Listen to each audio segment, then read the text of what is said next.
Hello, and welcome to Schnozzcast. Here we are, once again, all three of us, oiled and waxed and lowered into our podcast suits. Cory, how are you? Oh, you know what? Nope. We got the Wi-Fi fixed up here, buddy.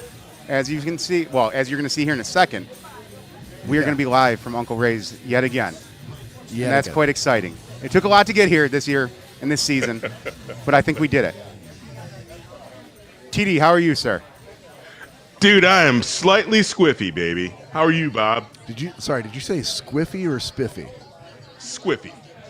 So we can coin new words on this show?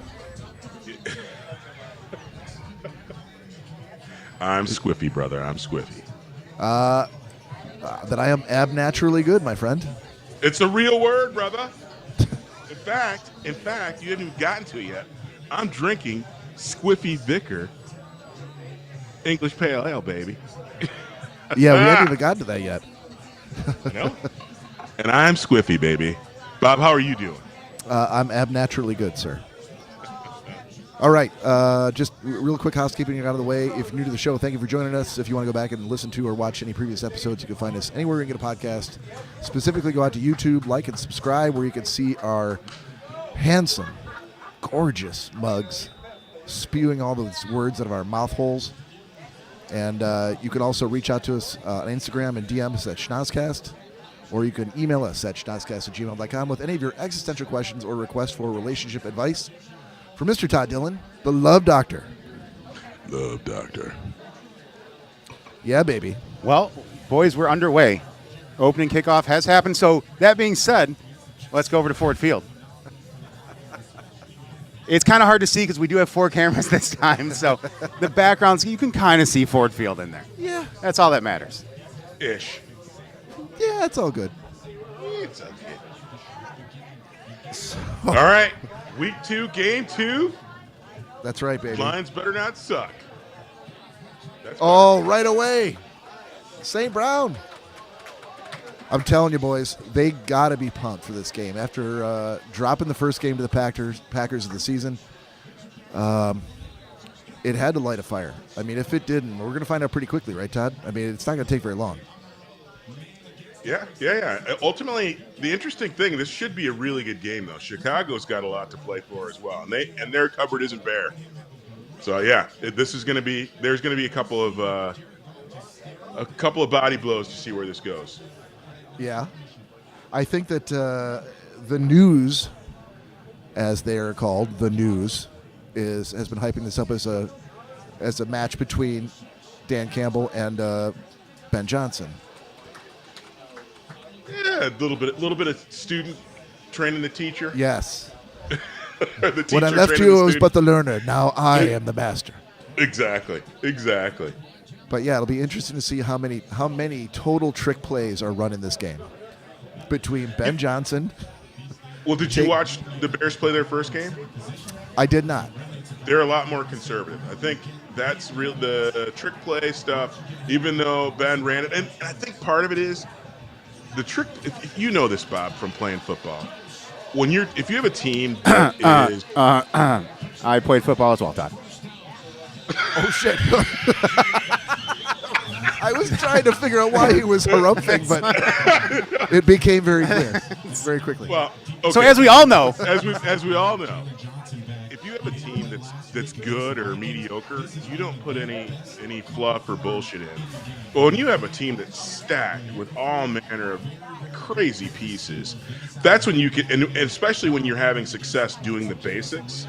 You have a line that's performing. That's when the fun stuff comes in, right? The tight end screens, all that stuff comes in there. I think Ben Johnson doesn't know exactly. He's got some superstars there in Chicago, but he's a lot more conservative because I think they have to get back to just regular X's and O's winning. And whereas the Lions, again, cupboard's bare, and Dan Campbell is about risk. So yeah, I think, like I said, I don't think it's the same. You'll see the same type of shenanigans with the Bears. Interesting take. I was wondering how you felt about that. And thank you, Mel. knowing you, thank you, Mel. Knowing you like I do, And knowing that you didn't think Cory ever played football, I feel like I have to trust what you had to say. Come on. Jameer. Come on. There we go. Hit the button.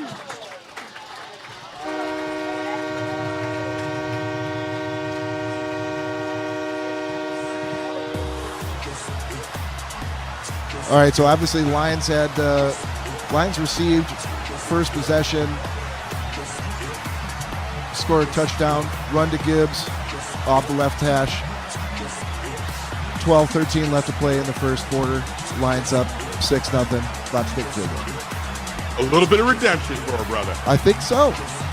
Well, I'm saying that because I drafted Jameer Gibbs in Maryland Fantasy Football League, and she's giving me shit about it. I'm so sorry. I thought we were just talking about in general. No. The world revolves around me and Mary's fantasy football team, Bob. Yeah. You know, I think I need to stop. I've been probably the worst defender of the three of us in trying to break in with a score or a general, like, down a distance thing. But if, in fact, boys, our intention is for folks to turn on the game and then turn the sound down and listen to us while the game's going on, then they can already see down a distance, and I probably need to shut up about that. Cory, your thoughts? I'm going to say that's the smartest thing you've said all day, Bob. All right, then. Wow. No, I mean, again, it doesn't matter. Putting a little commentary in here and there, even if people are watching the game, Yeah. Gives them a little something to look forward to. Maybe they're paying attention. Maybe they're paying attention more to us than they are to the Lions game, and we need to give them an update if they're focused on our show. That sounds about right. That sounds about right. I mean, Yeah. that's what I figured. So, Todd, while we're on commercial break here, reaching your little bundle of Legos there. Oh, yeah. Oh, yeah. Oh, yeah. Wait, are you saying Legos or Legos? Legos? Have I been pronouncing it wrong all this time? Are they You say Legos? Lagos? No. It's a city in Nigeria. As the Nigerians would say. Yes, Yeah. Lagos. Lagos. No, in this case, we're talking about the Swedish bricks. I think they are Swedish, yes. The I could be wrong. Interlocking bricks that the kids love so much. Oh, those are Lincoln Logs, Bob. You talking about the erector set? No, those aren't bricks. Those are logs. Hence the name. Lincoln Logs, not Lincoln Lincoln bricks. Logs. In your neighborhood, were you forced to buy the Lincoln bricks because you couldn't afford the Lincoln Logs? Well, Bob, back in the day. Back in the day. Things weren't as accessible as they are now. Todd used to whittle his own Lincoln Logs.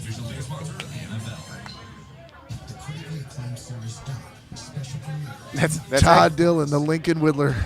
I am. Hey, That's so, actually- guys, Of so, what- so I what- have my shot here. I got to pour it up, but Yeah, what are you something drinking? new. Sorry, It's what are you something drinking? New. Jerome was out and about and found Ellington Reserve root beer whiskey. Ooh, that sounds like something I could get along with. Fuck yes. Any chance we could find that here on in the sunny shores of Michigan? Or can you just send Jerome directly here to one of us, and he can pick it up for us as well? Maybe we can. We'll see how it is, and then we'll see if one makes its way to Michigan. I mean, I assume Jerome's going to be coming on the trip with you when you're going to be here next week. I was going to say I'd gladly trade you a bottle of Charles Woodson's For a Jerome Cinnamon today? Blitz for one of. But I feel like I'm going to be getting the better part of that deal. We don't know Because- yet. I'll tell you in a sec.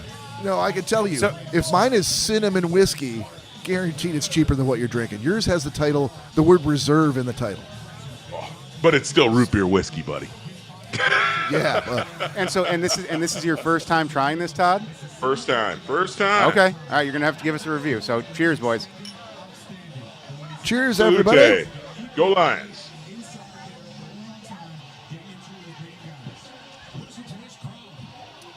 Oh, that could get you into trouble. Ooh-wee. Oh, that could get you into trouble. Yeah, that good? Good stuff. It is just effortlessly smooth, and it's got a really nice root beer kick to it, like that A&W draft style. Oh, now you're talking. Now you're talking my language, sir. Oh, that's good stuff. That's good stuff. And it's been in the freezer all night. All right, so far, looks like... I was going to say, the bottle did look pretty frosty there, buddy. Oh, yeah. I didn't see a picture, but damn it. I'm sure it'll make an appearance again. It's on ice. I love how they point out that the play caller here is Ben Johnson, the head coach. Mm-hmm. I'm telling you, they've really been hyping it up like, a battle of the student and the master. You know what other thing I really like? This is What's Ben that? Johnson reuniting with DeAndre Swift. Remember, he was the Lions' future before Jahmyr Gibbs and Montgomery. I had forgotten about that. And so DeAndre gets a healthy dose of carries these days. So no, Gotcha. It's kind of interesting. I've never been a big Bears fan, but I'm interested to see how they do. I mean, ultimately, Caleb Williams is the real deal, and they have some cool pieces in their toolkit as well. But that's not good. Oh, no, it isn't. But Hutchinson was very close to a sack on the last play.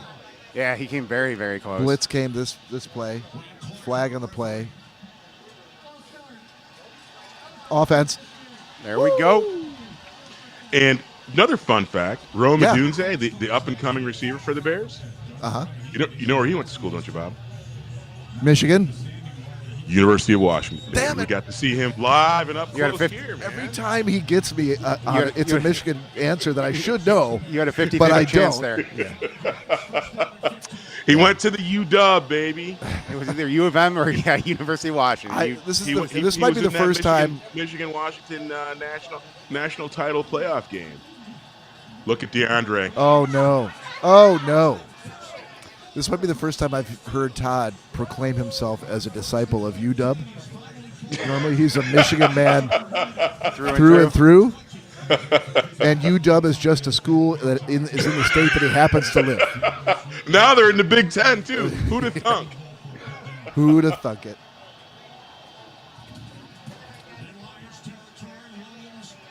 Oh, hell of a catch. This is gonna be Wait a minute, a lot Todd. of haymakers. Are you and Todd and Cory and I all on the same wavelength here? Like you're not like 5 seconds ahead? Doesn't feel like it. We're watching the replay right now. Yeah. They're getting ready to run the second play. That's right. Looks like we are in phase. If they say. Let's thank Jason for his Wi-Fi changes. I was going to say, clearly, that change actually did help something. It helped a lot of things. It helped. Well, not only help us get live back up here again, but now his TV's caught up to speed. It means everyone. We really should point this out to him. He could literally use this as a selling promotion on the internet if he wanted. But come to Uncle Ray's, where you're not going to be 5 seconds behind all of your friends texting you the score. And wait, and hang. What was his IT guy's name? Lou? Was it Lou? Victor. Might have been. I thought it was Victor. I think it was Lou. I was going to say, we have to give him a shout out because he not only helped us out big time on the Schnozzcast, but he helped out the bar with making sure that the TVs are actually running the way they should. Hold on a second. Time out, bitches. Time out, bitches. I gave Lou all sorts of credit on Thursday night, and you, sir, were very quick to poo-poo that and go, nope, Bob, it was all you. I just needed to get you on the phone with Lou. Yeah, implying, it was all poo-poo. Implying very clearly that I was the one who fixed everything. I was trying to make you feel good. A little old man lathering, Cory. Yeah. Yeah. Sometimes those joints got to be lubed up every now and again. Sometimes us old men need that. Man, how do you get that open? That was a lapse in the Sometimes secondary. that stuff happens. And Rome Odunze from, Bob? Yep. University of Washington. Todd's new alma mater. Todd's actually just going back to he's going back to school just so he can say he goes to the University of Washington. Fuck them Wolverines. I feel like that's what I heard. So here's the interesting thing. I've always kind of from afar liked the Dogs.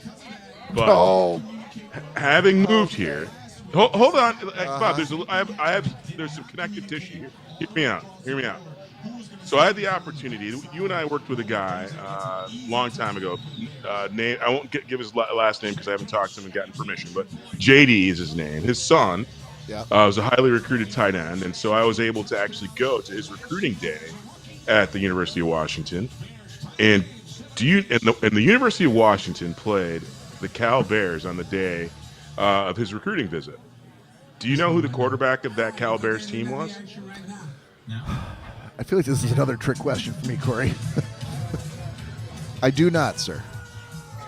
Cory, want to lob a guess? I got nothing for you. Well, the quarterback that day when I went out there and embarrassed my coworker's kid being recruited at UW was Jared Goff. Oh, shit. Well, son of a bitch. All right. T-Mobile is the best place to get the new iPhones. We had a 50-50 chance. You did. I'm not sure. No.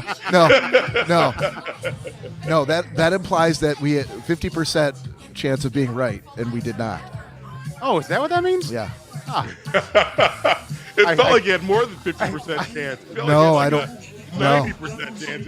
If both of us pass, that automatically drops it to 10% or less. I guess I should stop using that phrase Yeah, so 90, willy-nilly. 90-10 is the best we would have gotten on that one. Hey, by the way, if you're listening to this or watching us in the future on YouTube, we do have, I don't get these on camera, but we do have Schnozzcast stickers, small and large, that we would absolutely be willing to pop in the mail to you if you would like one, whether you live in Switzerland or the Netherlands, as the Danes are wont to say.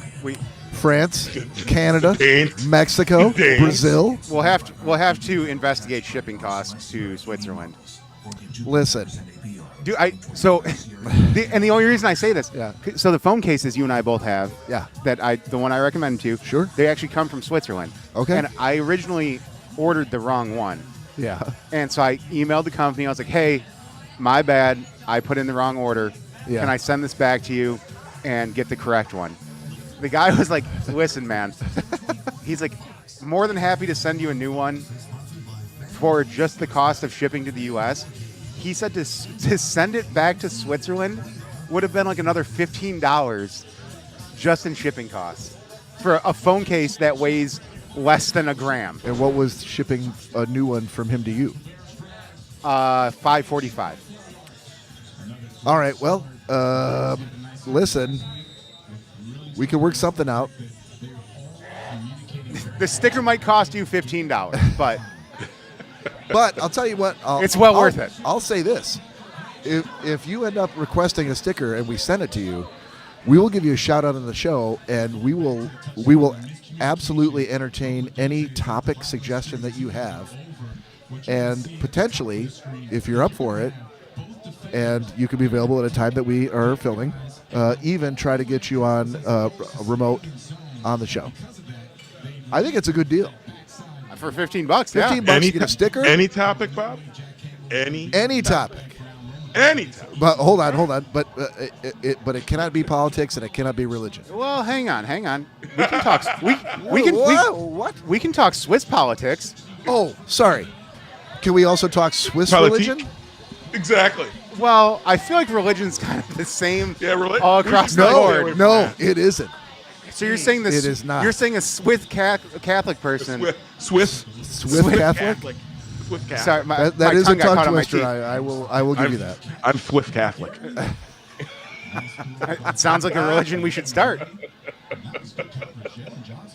I'm going to start saying that just for the hell of it. Swift. I go to church. I'm Swiss Catholic. Did you say Swift? I did. Yes, I did. Oh, come on, Goff.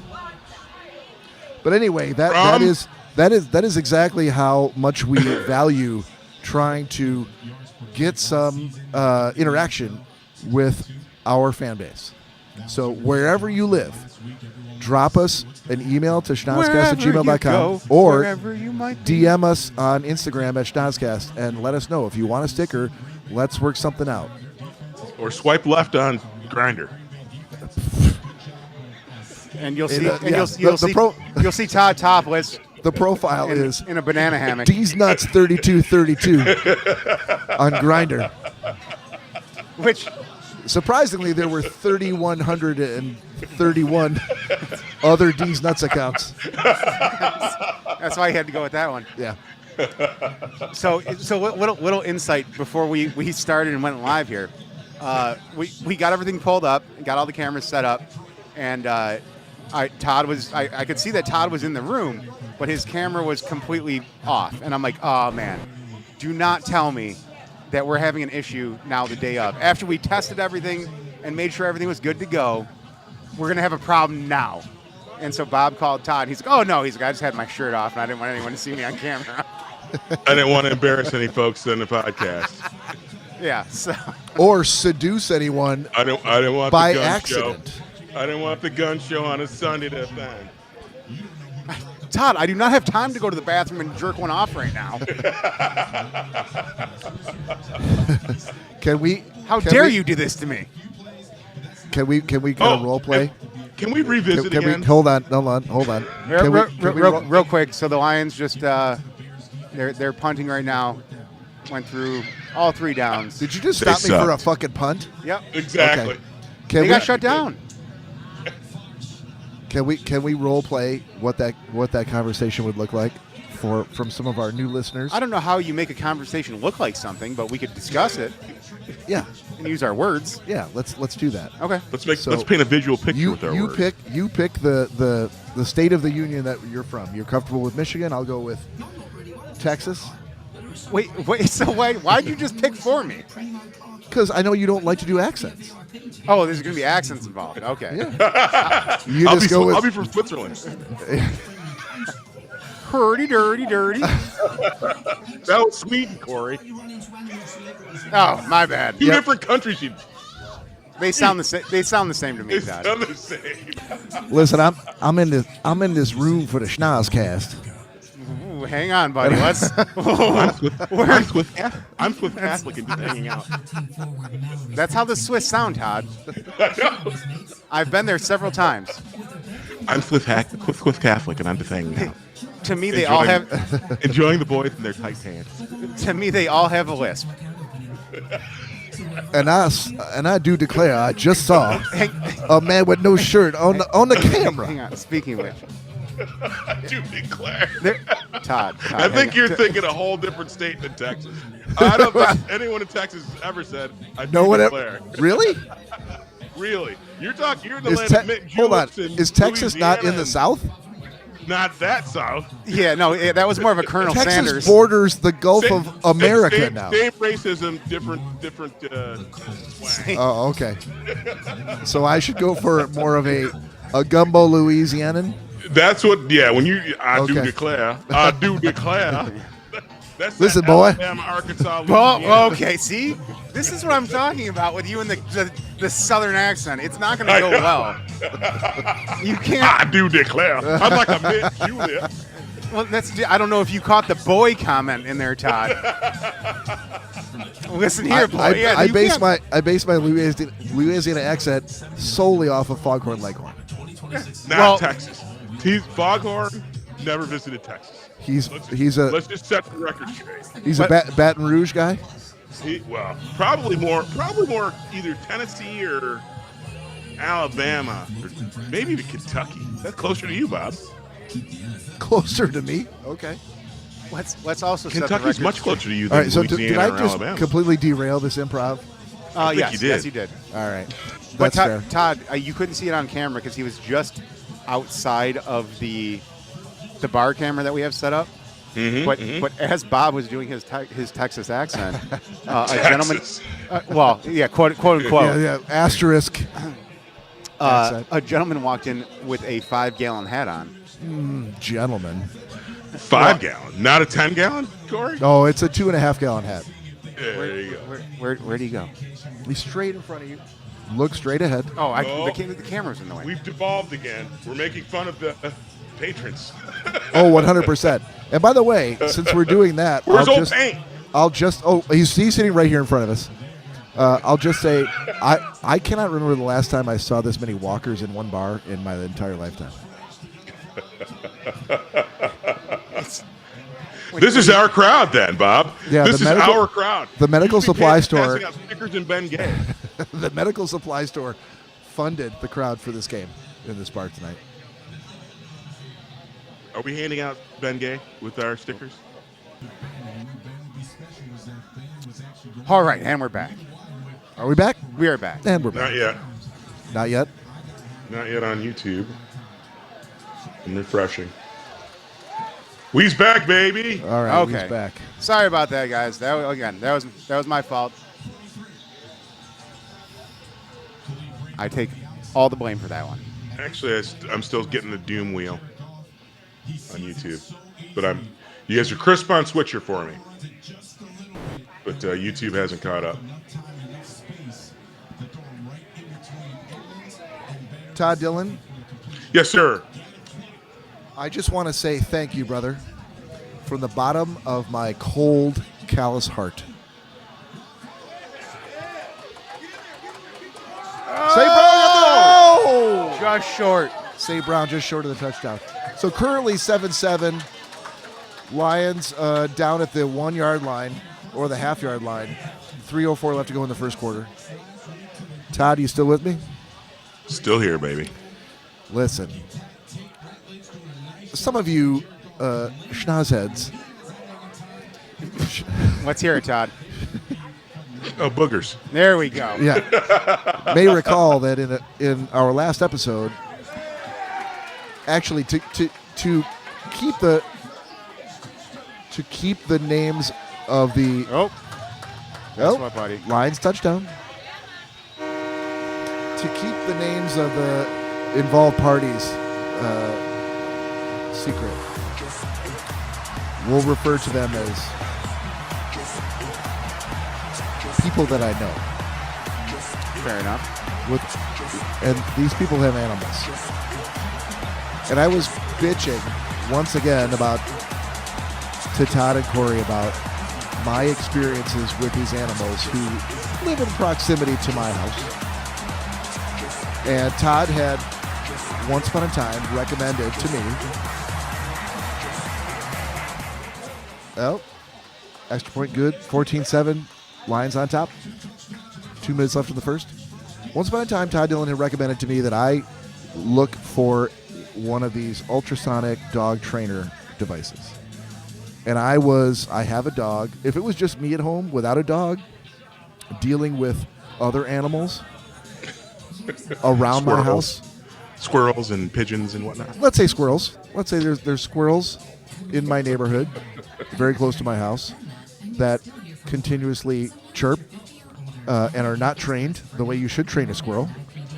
Their owners don't take responsibility, despite being otherwise pretty good people. That's their kryptonite, really, is training their squirrel.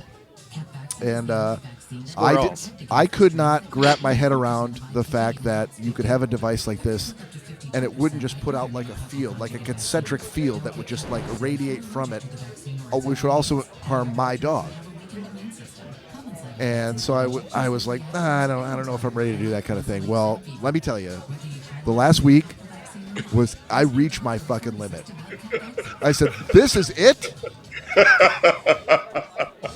I've had enough. I've stands all I could stand, and I can't stands no more. And I was bitching about it. And in fact, I think I could say this to the internet. I mentioned to Cory, I'm like, I think I'm getting ready to get the hose. He's like, dude, don't get the hose. They're going to know it's you. Who said this? Cory. He said, just wanted to be sure. Maybe a little poison. Poison be fine. I'm like, wait a minute. You're good with the poison, but a hose is a bridge too far? Yeah, because no one's going to detect poison. They're going to detect the hose coming over the I remember thinking to myself at the time going. that if your sister ever heard you utter those words, she might kill you. She would kill you for hosing them. No, she'd kill you for suggesting poison. No, because guess what? You have no proof I suggested that. I think I just gave the proof to the internet. No, I never once suggested that. However, the clouds parted, and Todd Dillon, of his own free will, asked me for my address. And I legitimately didn't know why I was asking it, but when a friend needs help, you help him. And so I gave him my address. And next thing you know, the next day on my porch arrives an ultrasonic dog training device. And I got to tell you, I've only had 2 days of testing experience with this device. But fuckers, I think it works. That's good. I think that it. I'm not going to call it a 100% rousing success, but I think it made a difference. I think that squirrel. I think that squirrel was appropriately stunned enough to move away from the neighbor's deck over to the corner of their deck and be far more inclined to stop chirping and go inside to their squirrel home than they ever were before. And I'm like, listen, I probably need another week's worth of testing here, because they do say, first of all, there's no way, it's not a directional thing. It is a field. So I was right. However, they say that you're not supposed to use it on dogs that are under 6 because their hearing is still developing. But also, older dogs, their hearing may be, because they're getting old, their hearing may be degraded, and so it may not affect them as much. And I can tell you that at some point, I tried it. I'm like, because Indy just came and laid down right next to me. And I'm like, fuck it, I'm going to give it a try. And he did not look up. His ears didn't perk up. He did not move 1 inch. It's almost like it didn't affect him at all. I mean, that sounds pretty much par for the course for Indy. For an old dog? Well, and Indy. I mean, he is who he is. I still think that the field is very narrow, Bob. And we used it with 2 dogs. We used it for when Bo and Max were both enough. No, my 2 dogs. It works on dogs, too? It works on squirrels and dogs. But when we had 2 dogs in the same room, we were able to get the attention of one and not affect the other. And they were off by, I think one was in that 6-year-old range, and Bo was less than that. But he clearly heard it, and it deterred him from the activity of the moment. And that's really what you want to do, is you just want to break that cycle, right? Because when they get to barking, they're just barking, and it's feeding. It feeds itself. So it'll never be 100%. But if you get 80%, I feel like you won't be at your wit's end. Even if I got 50%, and again, of these 2 squirrels, only one of them is an asshole. And that's the one that doesn't reside at this residence full time, that squirrel. Gotcha. But when that squirrel is there, that's when I need this thing to be effective. Because then there's 2 squirrels, and they rile each other up, right? Yes. If it's just the resident squirrel at that property, they're tolerable. I can deal with it. It's when that other fucking asshole squirrel gets there that both of them get riled up, and they're like, oh my God. So yeah. Todd Dillon, you are a prince among men. I appreciate it. You heard me. I felt seen. I felt heard. I do declare.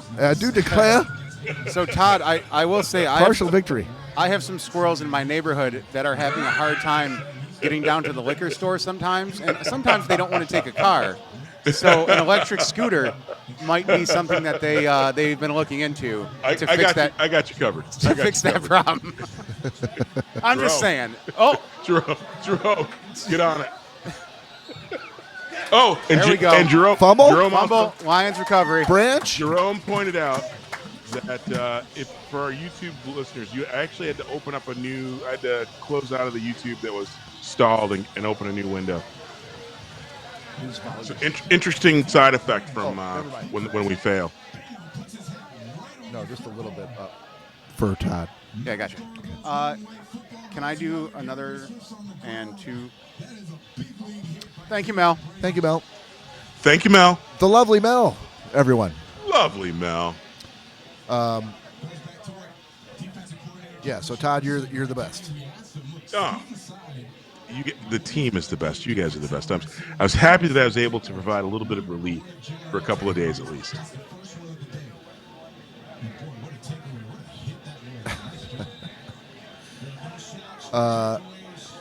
Boys, while we're watching this this new drive from the Lions, 30 seconds left in the first quarter.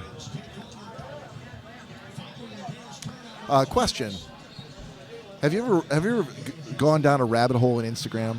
And if so, what was the topic?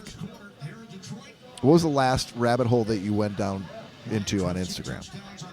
And when you say rabbit hole, do you mean like a doom scroll? Well, I guess we should describe, right? What do we think the difference is between a rabbit hole and a doom scroll? Yeah, well, when you say rabbit hole, to me it means that I continue to watch more and more and more and more of the videos. But you're talking about from the same source, the same profile? Yes. Yeah, I feel like that's a good description of a rabbit hole, I think. To me, a rabbit hole would be you get on a topic and you start researching it more. Yeah, I think that's fair. Doesn't necessarily have to be the same person, but the same topic. The same relative. To me, a doom scroll is you start watching, like, more or less on TikTok. Yeah, because TikTok is not very, like, topic oriented, right? No. It's like totally random. Thank you. Well, yeah, it's not totally random. It's based on your preferences. Algorithm. But it's not. But when you like swipe up and go to the next video on TikTok, it's only giving you. It's not giving you anything that's related to what you just watched, is it? It's only giving you something that's related to the algorithm that says, "Oh, he likes these 15 topics, and here's one of the 15." Yeah, it doesn't do necessarily back to back to back to back, but it does. You'll get a healthy dose of the things that you like, and the things that you stay on or like, you'll get even more of that. So I'm in a Connocorso loop, right? Because I post stuff about Connocorsos, and so I get a lot more of those. That said, in the middle, it'll send other things that I'm interested in as well, like recipes that I send that I love, who does profanity-laced recipes. Don't fuck this up. Yes, you did send that one. It was beautiful. So I guess I'm talking about a rabbit hole and not a doom scroll. Okay. What was the last rabbit hole that you found yourself? Specific topic. Yeah. I'll go. Go ahead. Since I brought this up, the reason why I brought it up is that I found myself in a deep rabbit hole for what seemed like hours. Like it was light outside, and then when I stopped, it wasn't light outside. And it was people doing fart spray into an inflatable suit. Say what now? Fart spray in an inflatable suit. It's apparently a thing. I know what an inflatable suit is. So the inflatable thing, like the dinosaur suits, right? The ones that have like a built-in like air pump inside that inflates it. So you can walk around in this suit. And dude, Jimmy Fallon's at the Lions game. So and real quick segue. Eminem, because he's always at the Lions games. Danielle just brought this up to me that Jimmy Fallon is there with Keegan-Michael Key. Apparently they're filming the Tonight Show in Detroit tonight. Nice. Yeah. Well, we better fucking win that, I guess. Right? Sorry. Holy shit. Deep launch. Bomb from Goff. No good. Anyway, fart spray in an inflatable suit. So you have this guy who's in like a dinosaur costume. Could be any costume. And there's an air pump in there which inflates the suit so they can walk around in it. But there's an intake to it. Like there's a part of the suit that is like a mesh piece that the air pump pulls the air in from. And it's either people, like sort of surreptitiously going up and farting directly into the suit, or they've got the fart spray and they'll spray it right in there. And the result is this guy or person in the suit who just immediately starts convulsing because they're just surrounded by this cloud inside the entire suit of this noxious chemical. So which I have worn one of those dinosaur suits before. Have you really? Yeah. Okay. Can we do that again? I did not see that coming. A couple years ago at Peach Fest. Danielle's Again, brother the had one. Peach Festival. And, yeah, you never know what can happen at Peach Fest, Todd. I do. But what happens at Peach Fest stays at Peach Fest. Similar to your rabbit hole, I got in one basically kind of along the same lines of this guy that would set his wife up and fart either in her face or on her in like different ways. A lot of them were when she was sleeping. Like one day he took a big like 6-inch diameter. Oh, nice catch. A 6-inch diameter PVC pole or pipe that was about 7 feet long. And Notice how Cory's mind went to pole. And you know it. He put it on the bed against her face and then stood in a chair 7 feet away and let this disgusting rippling fart through it that immediately woke her up. And then there was another one that he did. He set up like basically how like we have microphones and everything set up. He has this huge DJ like 5-foot speaker. Okay. And he set that up right next to the bed at max volume and then farted in the microphone. And you could tell even through just the audio on his phone, it nearly shook the house. That's what I'm talking about. So, Todd, given those two examples, do you have anything that can compare?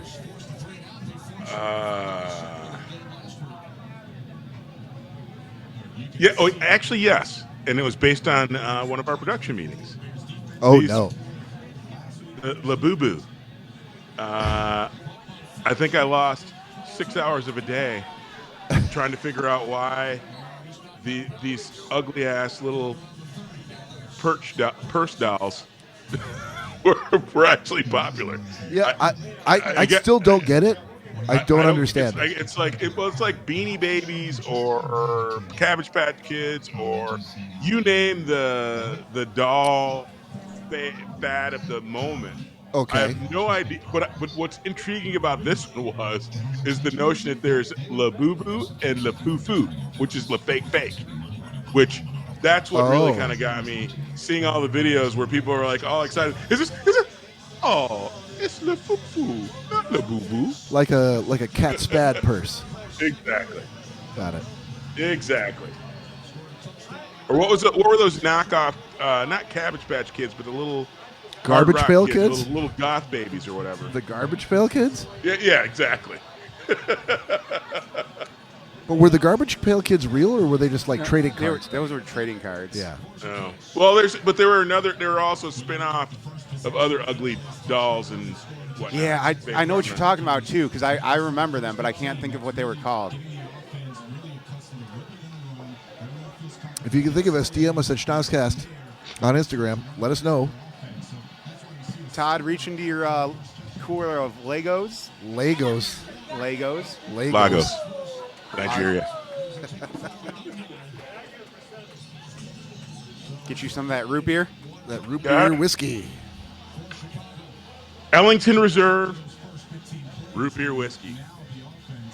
Freaking fantabulous. Speaking of farts in an inflatable suit, Cory, we need to talk about taking a trip to the Schwitz again. Yeah, we always talk about it, but we never do it. Yeah, we need to. Wait a minute. I'd get schwitzed. The Schwitz? Are you guys really talking about going to schwitz today. Old Men's Bathhouse? Yes. That's right. Yes, they've redone it. They serve like 3-star Michelin dinners there now. An old man sack by the frickin' gallon. Yeah, sure. There's probably you some like of that sort of thing. I'm into it on It's Tuesdays. a bathhouse. I assume that's what you're going to get in a bathhouse. Oh, boy. All right. Well. All right. Cheers, boys. Salute. Salute.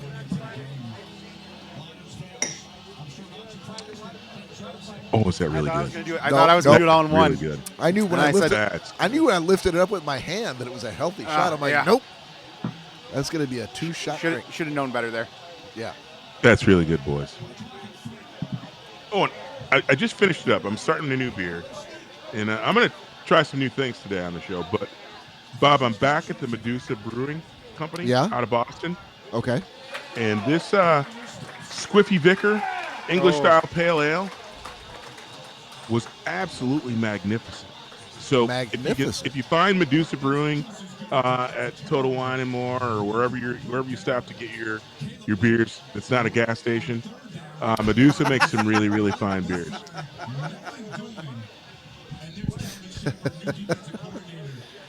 Cory, your thoughts? You should watch yourself in the gas station talk, sir. Now, You can find anything at a gas station. to revisit another topic, boys. Yeah. Bob, do you remember you sent a list of all the beers of 2025 that won awards? Yes. And I found myself and actually found one of the beers that was on that list, and I sampled it. It was a Czech style lager, very, very good. Mm-hmm. But while I was there, I saw something else that caught my eye. I don't know what it was. Well, I do. When you say you mean Jerome, right? No. This was me because I actually was really, really deep into the investigative portion of this, and I was able to find this beer called Sorry. Sakura Mochi Stout. It is a Japanese stout of some sort. Of some sort. It just says, I don't know what a M-O-C-H-I stout. So I think it's Mochi. I think it's Mochi. Yeah, I assume it's Sakura Mochi Stout, and the name of the beer is called Sorry. So that's what I'm gonna have next. All right. And Cory. Report. And Cory. Please report back and let us know how it is. I'm gonna taste it right now. Excellent. Did you guys hear about there was a fella in Japan who wanted a blind date, and his date showed up at the restaurant with 23 relatives. Oh, that's really good. And he was. Is she Suzuki? It was Ishii, wasn't it? It was Ishii, wasn't it? That dude. There was no leaping off of anything in the story, so I'm going to assume it wasn't Ishii Suzuki. But Ishii had hops. Bob. He became very uncomfortable. The dude on the blind date. He was told it was a test of generosity. That he had to pay for the entire family? Well, no, he left. Oh. Like in the middle, he's like, I don't like the way this smells. This isn't past the sniff test, and he left. And then they sued him because the bill was like $3,100. Of course it was. And he won because the judge said, no, I think you're only responsible for paying for you and your date, not these 23 other people that showed up. He's technically not even responsible for paying for his date. No, he was responsible for paying for $197 to cover their meal, but the family had to come up with the rest to pay the bill. So I thought I'd ask you guys, do you have a bad date story to compare to that one? Well, a date that went sideways? Before we even get into that. A date that didn't start off well and you ended up just bailing in the middle of? So how did this go down? Was the family like, all right, listen, we're not paying for our stuff. We're just going to sue him. And then left the restaurant? He left in the middle of the meal. No, I get that. The bill came. Mm-hmm. They sued him. Right. Of course they should. For the bill. But you don't just leave. You have to make a declarative. You have to say, I'm out. You can't just Irish exit. No, he didn't Irish exit. He's like, I don't like the way I've been set up here. This was a date with you, not with you and 23 other family members. Right, but I'm saying, how was the bill settled the day of? I assume that they had to pay it, and they sued him because of that. They felt that he should have paid it. But I thought he bolted before the meal was over. He did. Did he have his? So, hold on. So he's there with. Should we potentially Mrs. Ishii? Should we role play it? I feel like let's do it. Let's do it. Who am I? Tell me who I am. You are. Hello. You Todd. You are. Don't you dare, Cory. You are the blind date. You are the woman. Okay. Cory is the man set up in a blind date with you, and okay. I am the waiter at this restaurant. Well, I guess the only way to start this is, again, just like I said. Oh, hello, blind date. Just stop it. Stop it. We're going to get canceled before we even get started. So, welcome to the Rose Petal. Hello. Oh my God. That's the. I feel like I should get canceled for fucking We shuffling. might get canceled, yeah.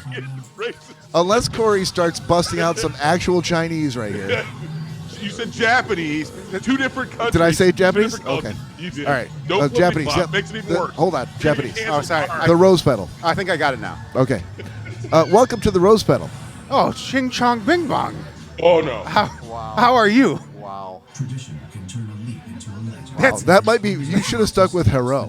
I know. Let's go back to the old less racist. Welcome to the Rose Petal. Will just the two of you tonight? No. I'm very traditional, and I would like to introduce a person who I might find a long-term relationship to my entire family. So I've invited 23 of my closest relatives to also join us in a meal so that we can see if this has a future. Oh, what the frog? Yes. Wait. If So you- so this is not a party of two anymore? It is not. No, it is my family. It's very close to me. They've always been very supportive of me.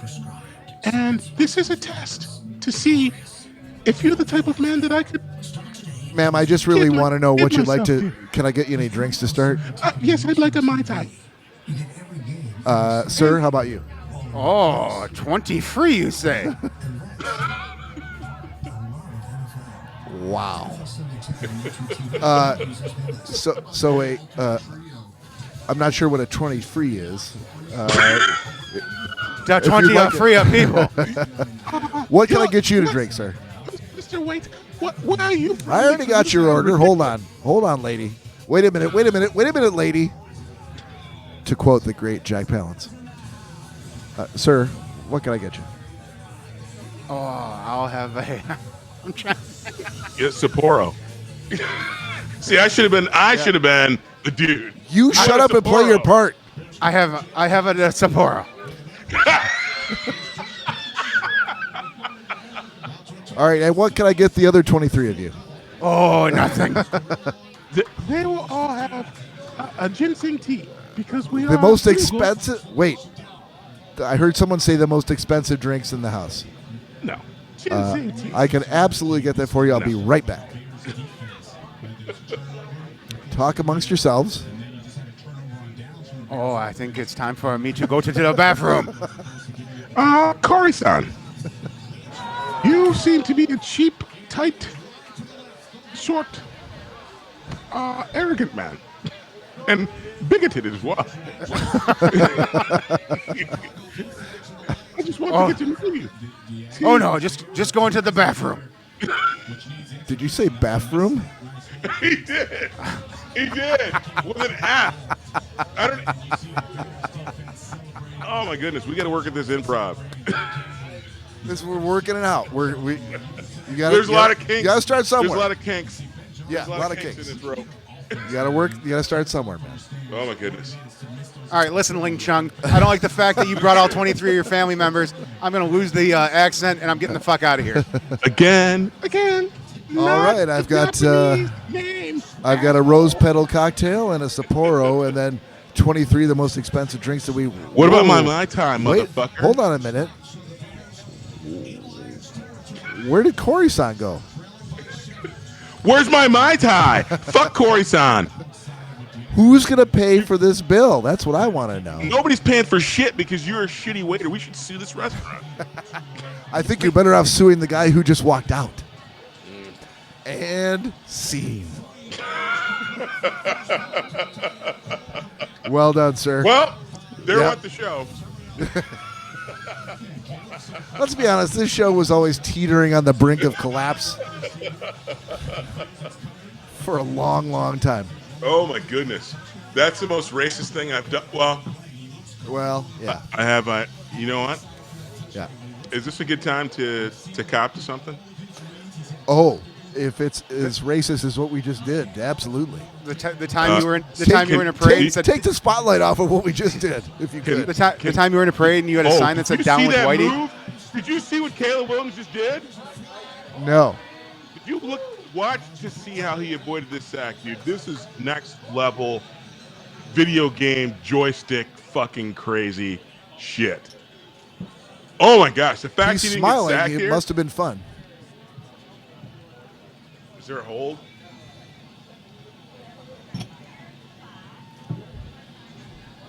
Yep. That's why he was able to make that goodness. move.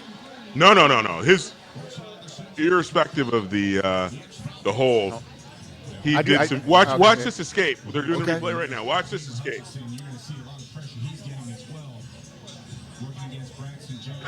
Holy shit! Oh, that's definitely a hold on Hutch. I agree, but watch the escape, dude. I'll give you amazing. this. Like, if we're doing a comparative study, since we're watching Lions versus Bears, there's no fucking way Goff gets out of that. Right? Exactly. There's no way. Goff, there's no way. Goff couldn't everybody have that twisted. isn't- Goff would have thrown himself to the ground because he couldn't have twisted left and then right and then left again. That, and again, there's probably 4 other quarterbacks in the league who could do that. Yeah. Who do you think? Who's the 4? Is Lamar? Burrow one of them? No. No? Lamar? No, I'd say Lamar, Kyler, Jaden, maybe Josh Allen. Yeah, maybe Josh Allen. Oh! Although But definitely not Mahomes. I don't see Mahomes getting out of that either. Mahomes couldn't do that either. No, no, it's all the joystick quarterbacks. Right. And maybe the new kid Cam from Tennessee. And I hear what you're saying. I think that play is, if I'm a Bears fan, that's a great play to watch. Gives me hope.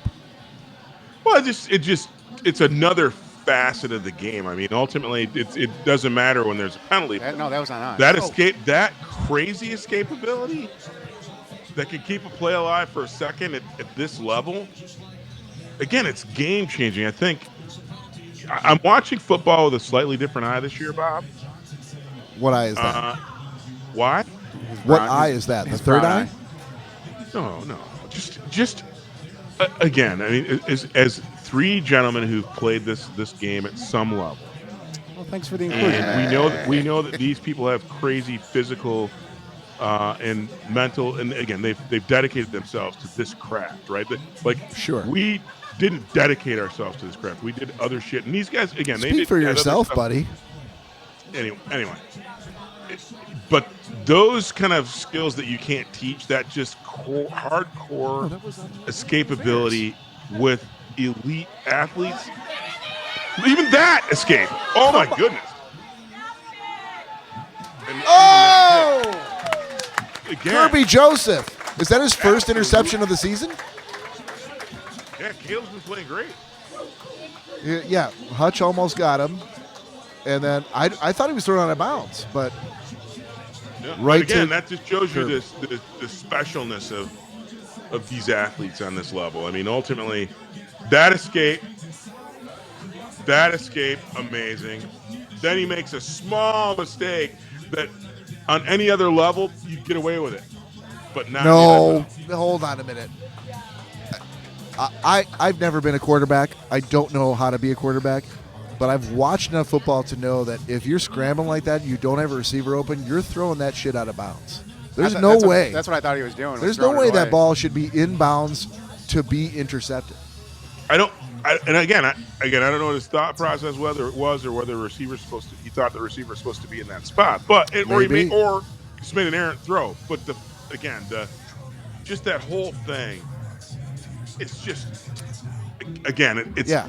I think that as fans, we lose sight of the fact that not only could we not do it, even those of us who played the game, not only could we not do it, we couldn't do it even at a level close to what's being done on the field. Yeah. And so again, that's it. I'm kind of. I think I've been trying to edit a clip of a video where you talk about how you're old. I think maybe that's the reason why the page is turned for me. I'm like I realize kind of what level we played at and what level these guys are executing at right now, and it's just I'm really, really just enjoying kind of the giftedness of these athletes. I think that's the kind of NFL football commentary that I would struggle to provide. But Todd Dillon always bringing the thunder. Personally, when I see it, I don't follow the Bears. I'm aware of what they're doing. I feel good for them. I feel good for Ben Johnson that he's got someone like Caleb Williams who, like, hey, here's a quarterback who can scramble in the pocket. And if he's going to make a small mistake, like not throwing out of bounds, I'm fine with that. But I feel good for Bears fans that, like, oh, no, you've got a solid quarterback. He might just need some seasoning.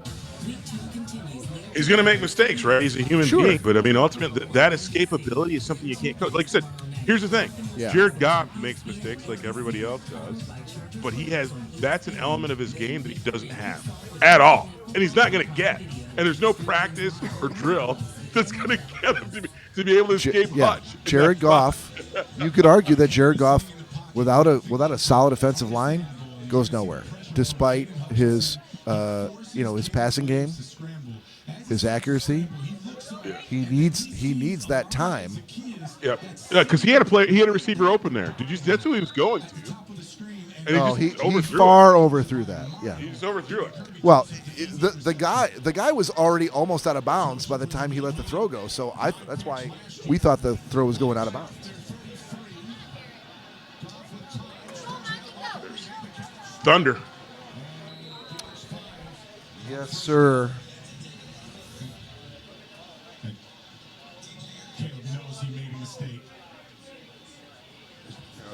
Yeah, like I said, I think but I think the amazing thing is just that's a mistake he'll fix.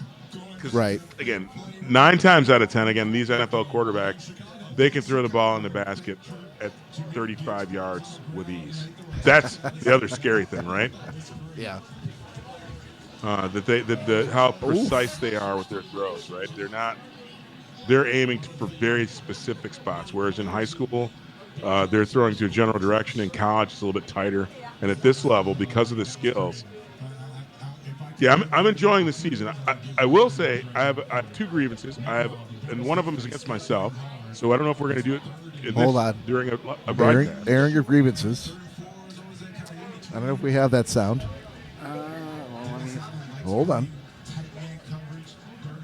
We might be able to make it happen. Begins with the airing of grievances. There it is. I got a lot of problems with you people. Now you're going to hear about it. I'm in the backfield. I realized there had to be another. So, Bob and Yeah. Cory, this is something that doesn't happen often and probably rarely will. I have a grievance against me, and it's against me. Your grievance is against yourself? It is. Hold the phone, Cory. Let's mark the date, September 14th, 2025. My grievance is against myself Yeah. because I think that I'm. And it pains me to say this. I think I'm a racist. I was watching. Boy. Buckle up, people. Yeah, it's about to get good. I was watching There we go. college football the other night. Okay. And actually got to go to my notes to make sure I don't leave anything out because I want to hold myself fully responsible for the craziness that I did. I cannot wait. I don't even know what's coming next. Todd, you realize no one's going to hold it against you if you said the N-word at the TV, right? I did not. I get it.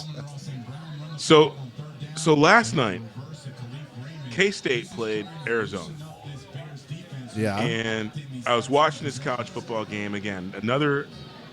Really appreciating the skill and what these players are doing and what they're getting done. And I went to go into the house to grab a beer from the patio, and I heard Avery Johnson just scored a touchdown. And in my mind, I was picturing this, big. I mean, Avery Johnson, that's probably a fairly combination name, but Avery Johnson I know is a 5-foot-something point guard in the NBA, played for the San Antonio Spurs. But in this situation, K-State versus Arizona, Avery Johnson, in my mind, was this burly brother man who just smashed it into the end zone. And when I came back outside after grabbing my beer, Bob, to see the replay and see that not only was Avery Johnson not a black man, he was a mullet-having white dude who chanted in the end zone at a K-State Arizona game, I thought to myself, Todd, what the hell are you thinking? You are a racist. Because I thought Avery Johnson was going to be a brother man, but no. It was a mulleted, blonde-haired white dude named Avery Johnson. So that's my grievance. Don't judge a book by its cover or its name, because you never know what you're going to get. I say he might be more of a black man than you with that kind of name.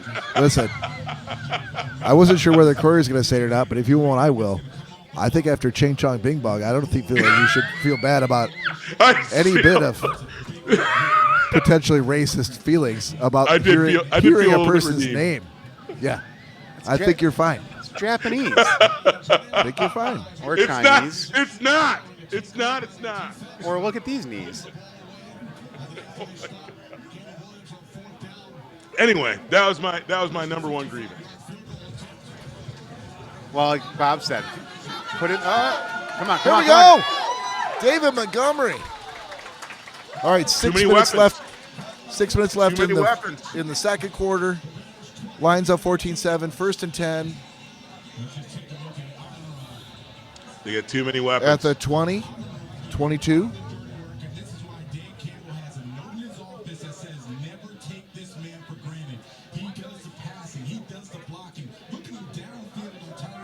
Quick, no, the so 18. Quick. Well, it's about time. I feel like we were not prepared to have this kind of a game last week. No, they definitely made some adjustments, and things are looking a little better right now. Look at Jameer. Love it. Another first down. And hey, folks, stick around for the second half because we will have the long-awaited return of the Schnozzcast mailbag, where we'll be responding to correspondence sent in by our fans, which could be you. And if you haven't done it yet, please DM us on Instagram at Schnozzcast or email us at schnozzcast@gmail.com with any of your existential questions. We will address on the air. Or if you would like some relationship advice, Todd Dillon will more than happily provide sometimes profane, but definitely truthful and honest, high quality response to your questions. Lions touchdown, Brock Wright. Hit it, Cory.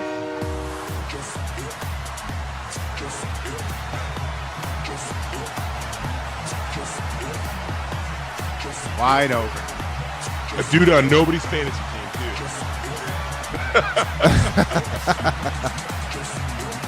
It's a shame. Now, I have not noticed, boys, but has Isaac Tesla made an appearance in this game yet? No.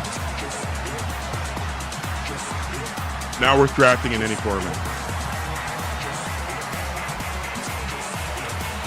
21-7 Lions.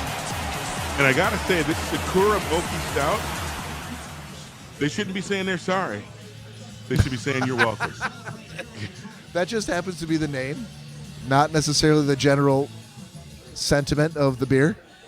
They should be saying you're welcome. Oh, so sorry. Why make it harder on yourself? Wasn't it your way? Why put it on the line? All right. Yeah, no, you're good. What's that?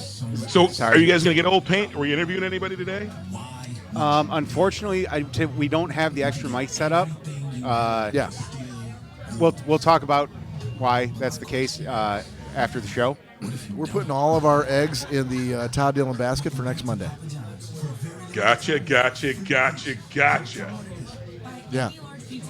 Yeah, so ladies and gentlemen, again, if you're tuning in now and are a fan of the show, do not miss next Monday, September 22nd, 8:15, Lions, Monday Night Football. Who we playing, boys? The Cowboys. Lions versus the Cowboys, 8:15 p.m. Eastern Time, Monday Night Football. Bob, Yes. I didn't confirm that. I just was throwing out a God name. damn it. I thought you knew. Come on, Todd. Hold on, I'll I have no confirm it. idea who the Lions are playing. As if it matters. As if people are like, no, they're playing the fucking what? Ravens. Well done, Todd. Ravens. You were close. That's what I Lions. said. You were close, Todd. You had a 8:15. You had a 50-50 chance. 8:15 p.m. Eastern Time. Next Monday, September 22nd, we will be live at Uncle Ray's. All of us, including Todd Dillon, the former son, the favorite son of UW. University favorite of son Washington favorite son, Todd Dillon, will Of be here D-Town, baby. in The favorite Michigan, son of D-Town. remembering his roots, whereas he seems to have forgotten where he came from, foregoing and forsaking the Michigan Wolverines for UW. God damn it! It's a shame. I'm sorry to be a witness to it. I will be seen on all the major roads: Woodward, Livernois, 8 Mile, DeQuinder. Yep. Yeah. I'm gonna Look for the Cadillac rental. You will Word. find Todd Dillon motoring Word. down the road, stunting, driving Bob. 71 miles an hour in the left lane. The employees at Enterprise are very concerned when Todd comes in and asks for an Escalade with 24s on it to rent. Todd doesn't Like, fuck well- around. Like, well, sir, we don't have I got to represent. we have Escalades, but they do not have 24s. I'm gonna be stunting. So then Todd takes it to the nearest wheel place on 8 Mile, gets those wheels changed out on the rental, has them taken And off before he turns the car back in. Turns out, Cory, too, I'm gonna be hanging out with your girlfriend at the Tiger game on Sunday. It looks like too. Daniela Bruce. You better not lay a finger on her, Todd. Oh, there's going to be relations between. Looks like I'm gonna be hanging out with Daniela on Sunday. No, you will not. Well, we'll see about that. Todd Dillon. Yeah. If you got a picture with Danielle, I was going to Bruce, say until you holy shit, until you get photo proof of that it, Todd. would be the greatest thing you could ever. That'd be better than any short joke you've ever leveled at Cory. A picture with you and Daniela. Oh my God! And then if you produced a phone number as well, even if it was fake, but it was it was a 586 number. Why would it be fake? No, if you told me, I would have to believe you. I've got game. That's what I'm saying. Cory won't believe it, but I will. I didn't even need game, Todd. I was just walking by and she asked for my picture. Yeah, there you go. There you go. You take your picture.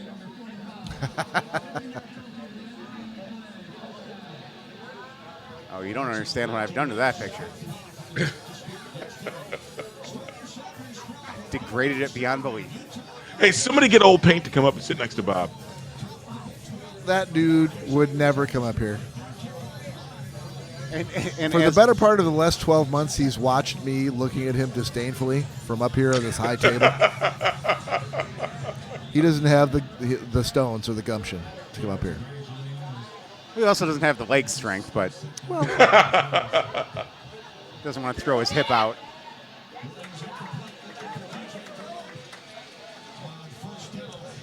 Yeah, I'm watching Caleb Williams, and I'm thinking to myself, like, oh, this is a kid with promise, but he's got a ways to go. He's got a ways to go. The Ben's line can't hold up to the pressure of the line. I'm not saying it's all his fault. And he's got a new coach. It's got to be an adjustment. You're not going to light the world on fire the first year. This is his first year, but he's But shown improvement. with Ben Johnson as a head coach. I got you. That was a dart. Oh, that was a dart and a hell of a catch. Roma Dunze from UW.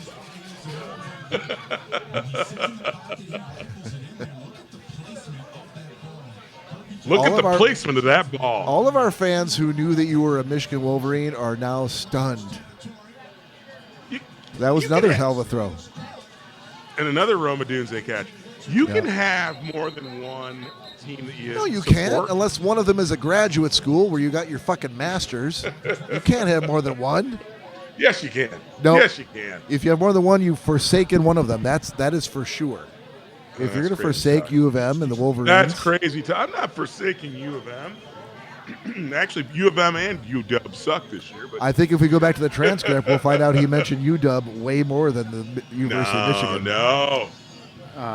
To be honest, I don't think Chiron he's serving his 2-game suspension. Michigan got thumped by Oklahoma. They did freaking thump. They showed Central Michigan kind of what it feels like to recover from a thumping. I missed Did the you see days that score yesterday, Bob? No. I missed the days when Todd Dillon would describe it as a coolie whopping or a whistle snap. That was a whistle thumping. snap. 63-3. Central got freaking UW punished. has softened you, sir. The UW Todd Dillon doesn't say whistle snapped anymore. I don't say that. I say mollywop a little bit more. No, it's thumping now.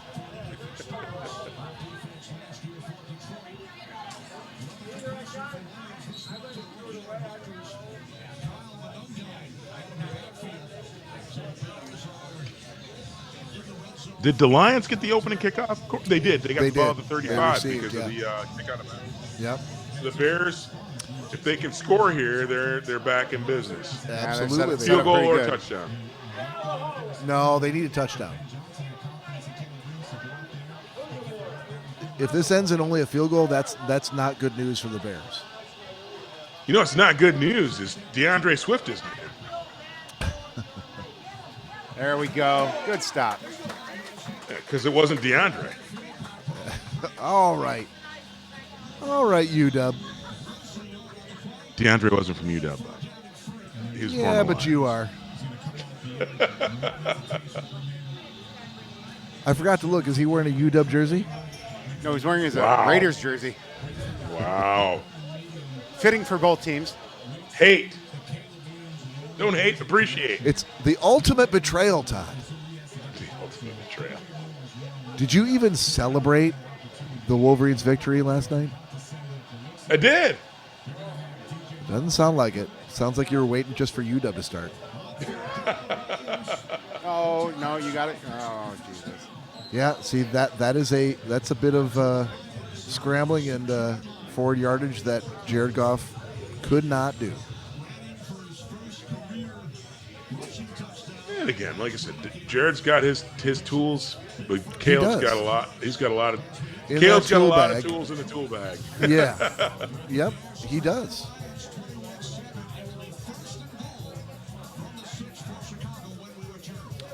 All right, 2-minute warning.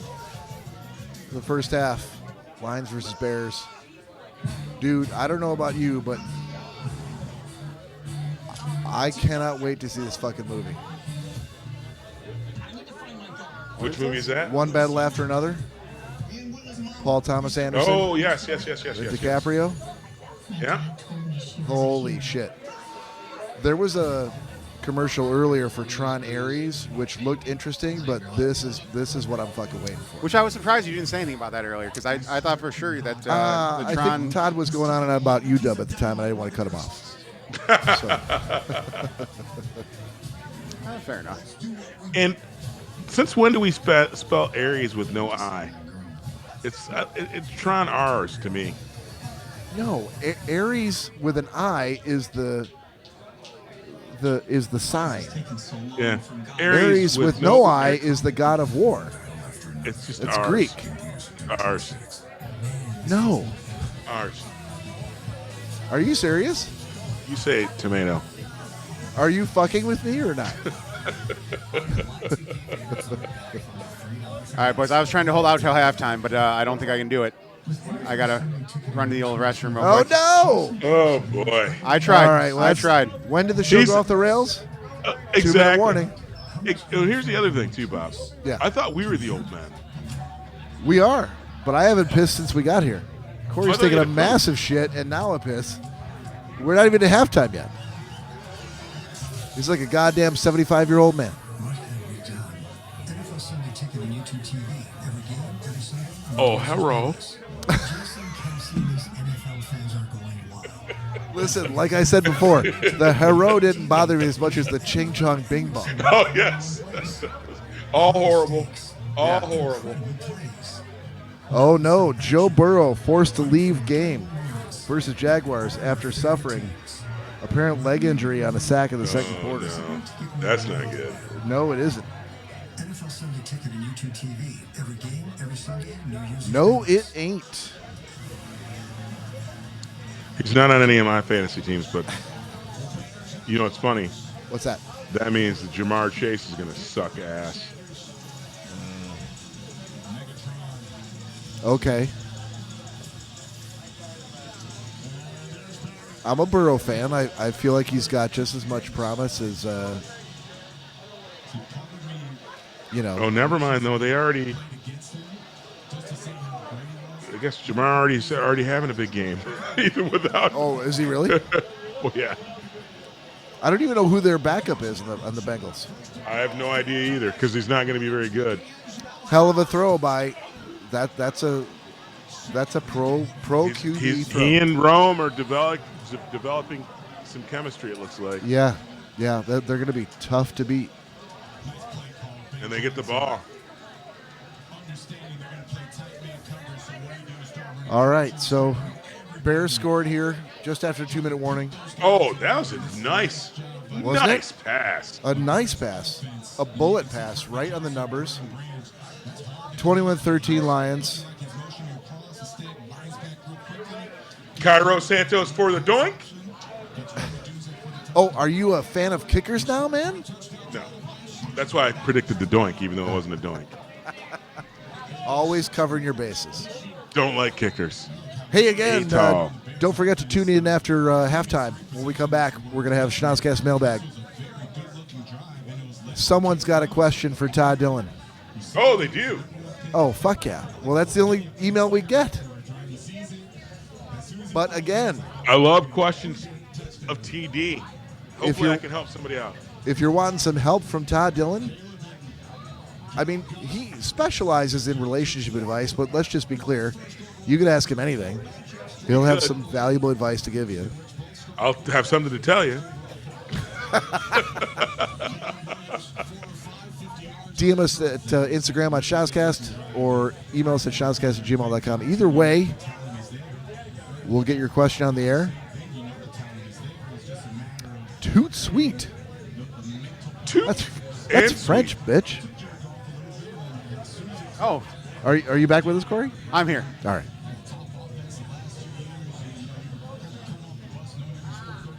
All right, Lions receiving. I got to be honest, boys. I need this halftime break. Not necessarily to go to the bathroom, but just to regroup. I feel like we've gone hard. We've had a pretty good first half as a podcast. Simulcasting and providing the audio for folks who want to turn down their volume and watch the game in the background. Yeah, we're as good as the Mannings. Oh, holy shit. He's getting up, though, right?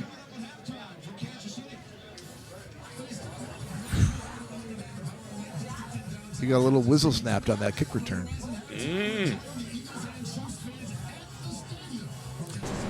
Todd, how old is Terry Bradshaw, and why is he still in the business? He's old. That's a two-part and question, but he's old, and I'll tell you how old he is. But he's old, and he's still in the business because we idolize freaking former great people at things, even if they're not great people, and even if they aren't good at anything anymore. well, then why don't we get rid of him and put Joe Namath in there? Joe Namath is Because Joe's even older. Yeah, but apparently any age until death is fine. I mean, it's not like they're like Terry. No. Terry's young. He's not young. No. So how old do you have to be to get kicked off of? Yeah. Hey, hazard a guess how old do you think Terry Bradshaw is? 85. Dude. That's actually, let me look up Joe Namath. Terry No. Bradshaw is 77 years old. Holy shit, he looks 85. Yeah. Sam Laporta. Nice pop to Sam Laporta. How old is Joe? Joe's going to be older. I mean, Joe was in the Wow. 60s, right? And Terry was in the 70s? Joe Namath is 82 years old. I 82. think it's only 5 years. Okay.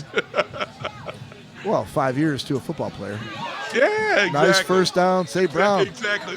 There's a lot of things that changed in football in 5 years between. Hell yes, there were. Not to mention 5 years on a former NFL quarterback's body. Tesla's in the game. Here we go. Here we go. Here we go. You're like, it's like they're putting in freaking the Rocket. Talk about another old. I wonder how old the Rocket is now. This is going to date us a little bit. I like what I've seen from the kid. I'm happy to see him get some reps. I'm not expecting him to make any touchdown catches, but happy to see him get some plays. What do the Lions have in their tool bag with 47 seconds left in the first half? Up 21-14. Weird how I said I was going to stop doing that. And you keep doing it. And yet I keep doing it. There it is. Rocket Ismail is our age. 55. Double nickels. Laporta. They're in field goal range, baby. Let's go. Let's go. Back to the line, boys. Hustle Second and 2. No.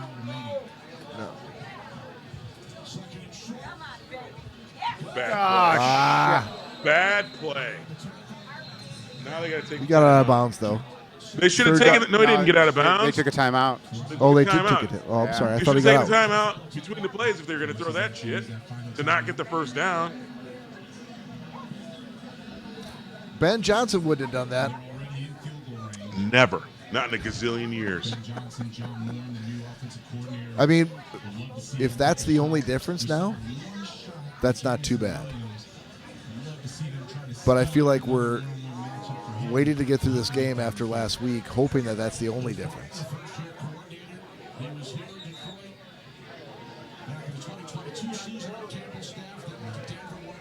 Look at those nerds up in the booth.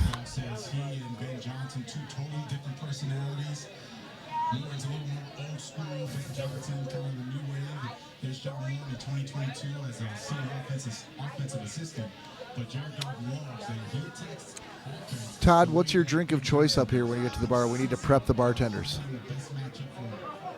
You know me, I'm easy, Bob. Easy No, like Sunday I don't mornings. know Whatever they have will be perfectly fine for me. You know me. Okay. I mean, So I'm a simple Milwaukee's Best Light with a Well, with a shot of wild turkey. I'll say some PBR. man. They're gonna have all those things plus some other good stuff. Plus some other good stuff. What was the Natty Light that you mentioned for the Yes. Daisy Dukes and Whale Tails artwork? Natty Light Ice. Yes. Oh yeah. yeah, right. Sorry, I forgot the ice Yes. part. Take that Natty Light and double the alcohol. Exactly. Look at that shot. That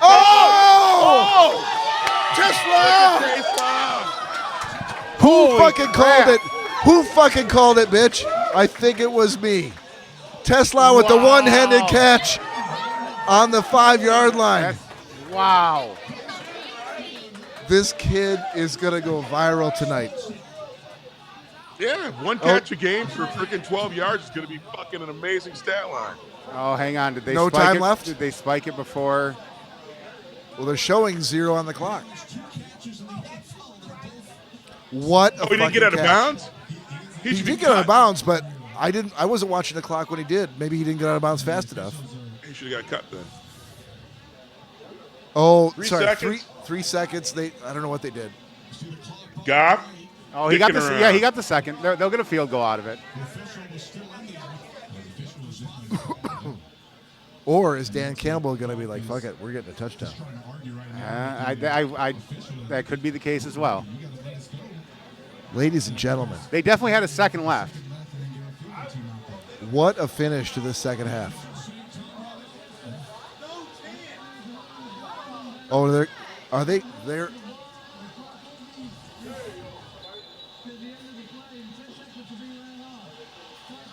Oh, they're telling them the clock ran out? That's it? Are you serious? There you go, Bob. Taste Law is going to be viral.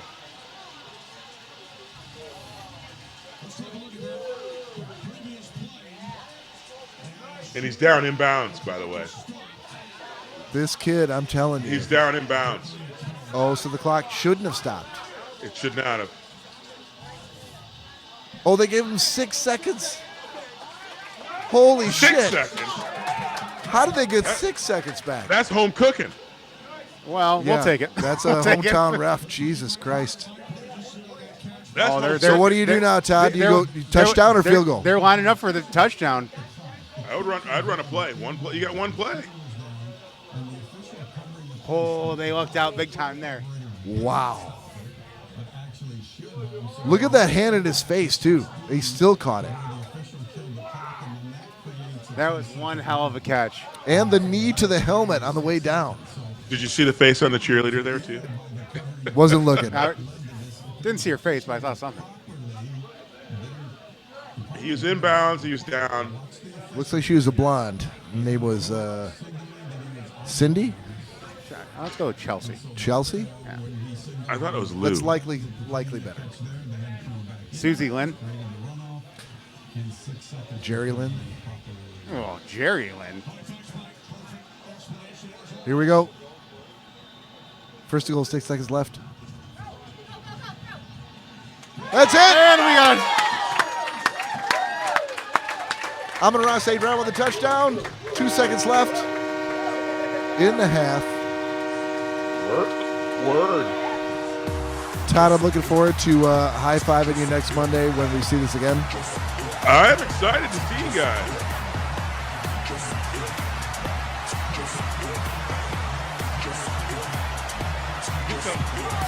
Get some.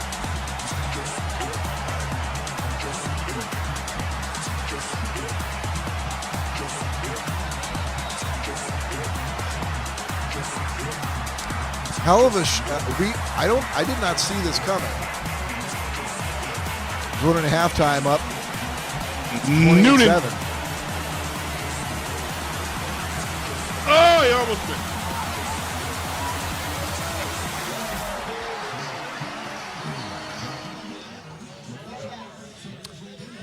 Yeah, going into halftime up 28-14, I did not see this coming.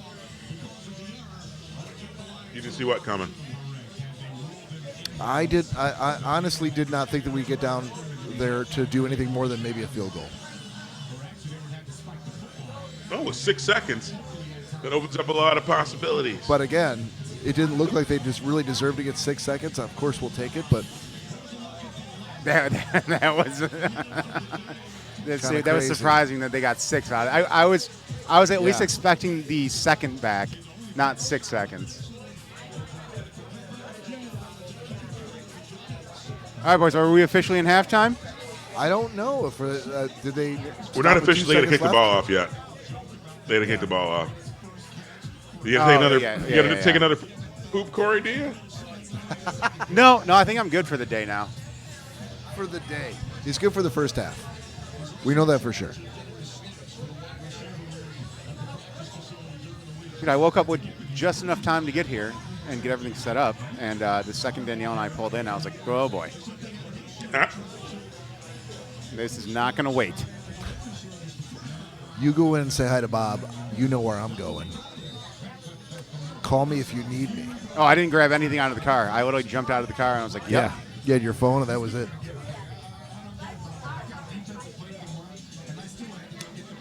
All right, All Lions right, are going folks. to kick off here. We're going to do, Yep. and we're going to touch back. That's it. Oh, no, Oh, they're Yeah. going from there. Okay, hold on. well, get them. There we go. Halftime. Okay. All right. All right, so That is the end of the half. officially going into halftime. We will be back with you guys for the second half. Stay tuned. 5,000 G.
All right.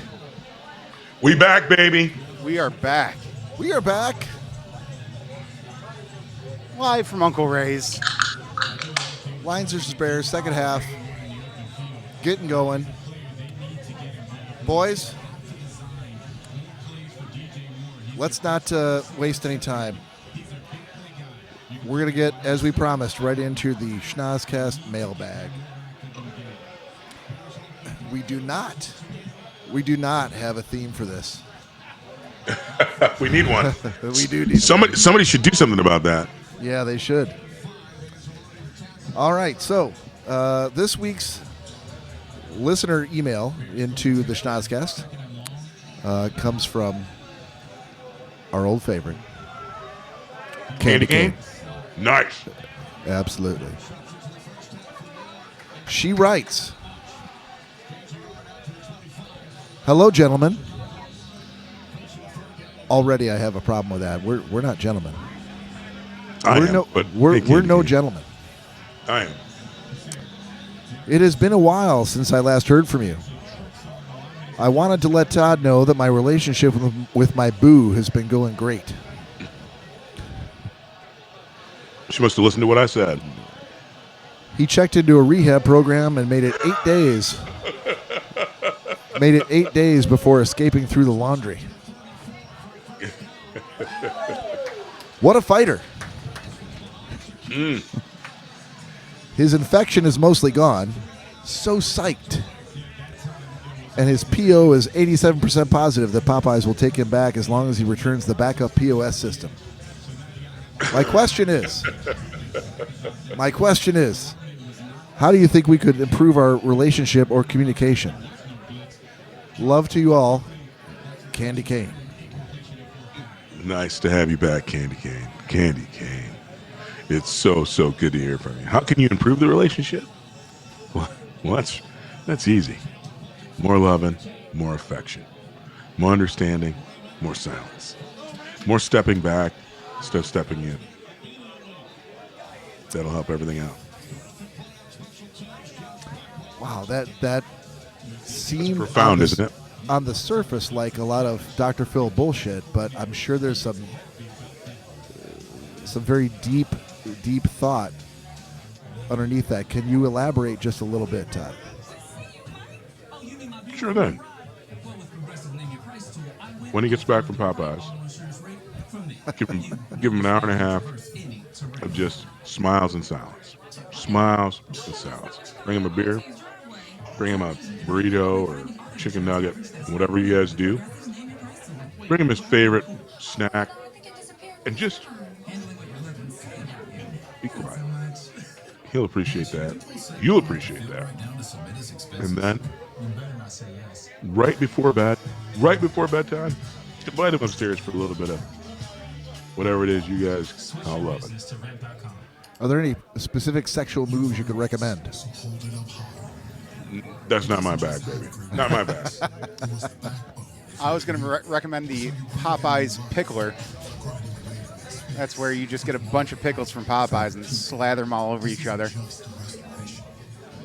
The Popeyes Pickler. The Popeyes Pickler, baby. Yeah, Works on not Danielle. my bag, baby.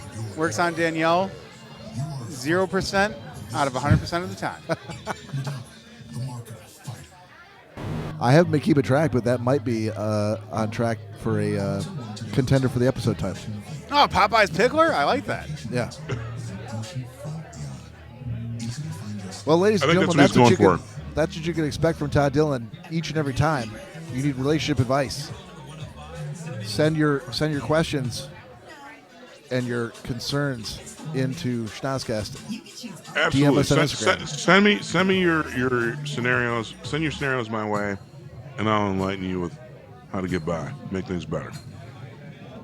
I was happy to hear, too, that his infection was almost gone, which would probably make those moves that you're talking about a little more, a higher chance for success. Well, You know, I'm not a doctor. I just play one on television, Bob. But I imagine that infection had nothing to do with that. I hope not. Do another high noon and 2, please. 2 of them. As you guys are high noon, and I switched it up a little bit. I changed beers. Did you? I went to Hopworks Brewing, and they have a Tree Frog Hoppy Pale Ale. And not for nothing, Hopworks has several beers on that 2025 best of list, but they're impossible to get. So I got the next tier down, the Tree Frog Hoppy Pale Ale. Wow. A nice run, Jameson, after the I catch. thought JMO had some extra moves at the end there, but I think he kind of ran out of steam.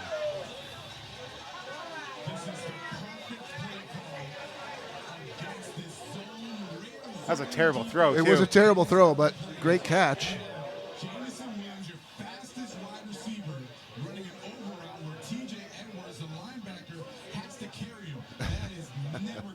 Well, Todd, I appreciate the fact that, unlike Cory, you actually offered the fact that you only play a doctor on TV and weren't actually a doctor.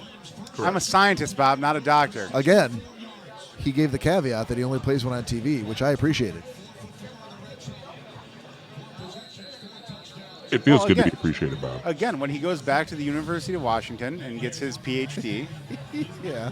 then he can say he's a doctor, that he's not just playing one on TV. Thank you, Mel. Thanks, Mel. How come Mel hasn't made an appearance on camera? She's super busy. The bar is actually quite full. No, it's not. She's the only one working the floor. How about that? Okay. Well, Todd, pour yourself up one, buddy. I can do that, Cory. And while you're pulling that out of your Lego cooler, I will, Lagos. I will reiterate that if you want, Well, that's If not you going to want- be good for Jameer. no, probably not for the fantasy leagues. If you want a Schnozzcast sticker, DM us on Instagram and we will figure it out how to get it to you. Are you ready? Shot board. I'm ready to go, baby.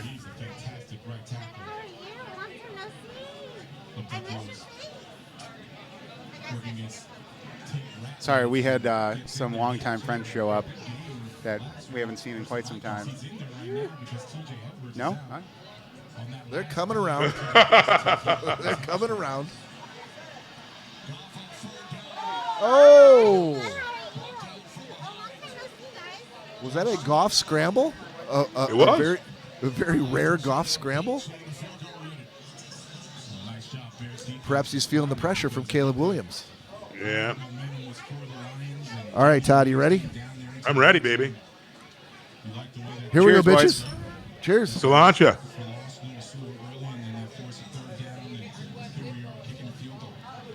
Oh, you got the... Oh, wow, okay. It felt a little bit lighter than the last one. Ooh, that root beer whiskey is going down smooth. Going down smooth? Like a Sunday morning. All right, got a field goal out of that. Not Yep. bad. 31-14 Lions. 10:39 left in the third quarter. With NFL Sunday Ticket on YouTube TV, Jason Kelsey can watch I love every Sunday. what the look that Lions are giving this week. But how much NFL That they- in one place can he handle? They answered from last week's performance. They could have easily gotten in their own heads, but they just doubled down, and I think it energized this team to play to their strengths. Sunday Ticket on YouTube TV. Every game, every Sunday. Corey, your thoughts? Users pay less. I agree. Well, there you have So, it. so I was trying to figure out something on the I know. mixer. I love it. Because real life demands real ingredients. We make snacks that don't take shortcuts. With grass-fed and finished beef, 0 sugar, and up to 12 grams of protein. When life challenges... Yeah, I'm going to have to look into that. I don't know why it's doing that. But Is it still monkeying with your Take bigger earphones, your headset? no. It's something different. We'll talk about it afterwards. Okay. Ooh, grilled cheese actually looks really good. Did you eat anything before the show? No. That's not good. Rookie mistake. I'm going to call that a rookie move. Didn't have time. Did not have time. You could have gotten up and had time to eat something, That's what a brother said. but you thought the better of it and said sleep is more important. Which is always the case. Again, a rookie move, I'm going to say. Rook. You got a hard afternoon of drinking ahead of you. You need some gluten in your stomach to absorb all that shit. That's why I said that grilled cheese looked really good. Now, do you guys do the Uncrustables? I do. Danielle's. Do you have Uncrustables in your freezer? Not currently. We Normally, have though? in the past. Yes. Oh, okay. Your favorite Uncrustable? What do you go for, the strawberry, the grape, or the honey? I currently have 2 boxes of Uncrustables in my freezer, 1 strawberry, 1 grape, because I could not decide. And Jack's at home with me like half the time, so I'm like, whatever I don't eat, he's going to eat. But surprisingly, I don't think with the new fridge, I don't think he understands how it works. And so I don't think he knows that I have Uncrustables in the freezer. So he hang on. So Jack He doesn't know how the fridge works? he hasn't discovered the freezer on the fridge yet. He's just like, we just have one big fridge now. I'm going to say this. In the fridge, I have a party-size bag of Reese's peanut butter cups, the small individual ones. Okay. The individual wrap ones. Yeah. And I also have a 5-pack of cider donuts because it's fall, and some cider. In the freezer? No, in the fridge. Oh, in the fridge. On the door. And then, and you bite your tongue, sir. It's not fall yet. It's still summer. but it's getting it's getting cool at night, and so it gives me that fall feeling. So I'm like, I know that during the day it's like 83, 84, sometimes 85. I'm just trying to hang on to it for as long as possible. No, I get it, but I'm embracing the fallness of all of it. And also, it feels fall-y. In the fridge, I have 2 packages of Westbourne summer sausage that was on sale for like $6 each. So I bought 2 of them. And generally, that's like Jack digs that shit. Whether it's the summer sausage, whether it's the hunter sausage, whatever I get, like it's really hard to keep that in the fridge because I have to, like, I'll buy it and then the next time I look, like it's half gone. And also in the freezer, I have those 2 packs of Uncrustables that he doesn't seem to be eating any of. So I know he doesn't know they're there.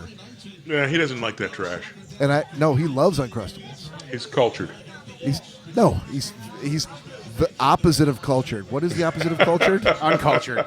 Uncultured.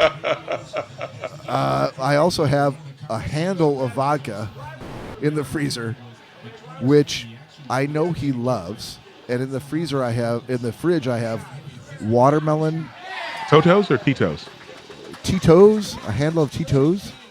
And in the fridge I have iced tea, and I have a pint of maybe it's a half gallon of watermelon juice, which with vodka Watermelon makes juice.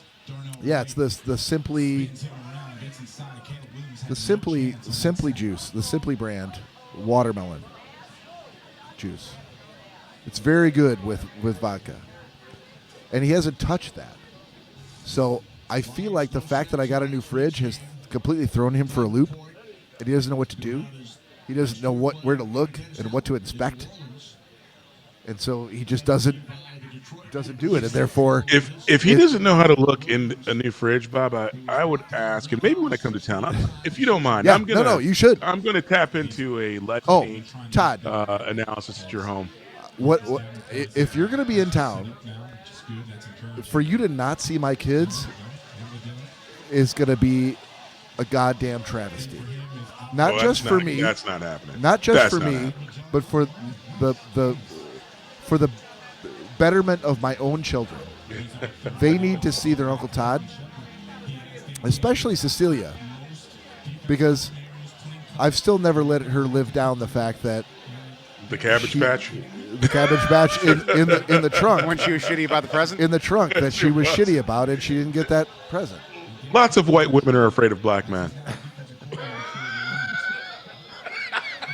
Again, I'm just going to say, as bad as that might have sounded to the listener, it's upended by Ching Chong Bing Bong. So we're all good. I think we're all good. It feels like, exactly. Yeah. Cory pushed the edge so far out. It's going to be hard. It's going to be hard. He pushed the boundaries so hard. We're going to find out, like, if it's possible that a fledgling podcast such as ours, with such a small listener base, could be canceled. We're going to find out next week. Oh, come dude. on. Get him. You know what I forgot? There's going to be a change of possession here. Oh, they get a penalty? No. I don't know. Or is Ben going to do it? Ben's doing a freaking... Dan Campbell? He is. Again, I think I called this. No. Like, how many trick plays we're going to... Yeah. I was because you know what I forgot? What's that? Jerome, while he did pick up this amazing root beer whiskey, yeah, just to try, he also picked me up a half pint of that Fireball apple. Have you tried that yet? I haven't. In fact, I was planning on trying it on the show today, but I got to go grab it. So I got to. So after this fourth down play, after that, after fourth down play and the commercial break, I'll head down and get it. Excellent. Because Cory and I have been drinking that shit for 2 weeks now, and I'm really interested to hear what you think. All right, let's see if Ben Johnson's going to dial up. You know what I would run? I'd spread them out and run DeAndre Swift right up the middle. That's what I'd do. It's likely not what he's going to do. Let's see if Ben Johnson's going to do what Todd Dillon would do. Nope, he did something worse. Oh, I thought we were still on track. Are you ahead of us now? Could I be? Yeah, we're watching the play right now. Oops. Holy shit, we almost intercepted that. Had you already seen it? I did. How are you ahead of us now? The Xfinity guy was here messing with that TV. Oh, that motherfucker. Well, there's one hit TV. The fast forward. We got to hit the fast. Hey, while there's a commercial break, I'm going down to grab the. Yeah, go do it.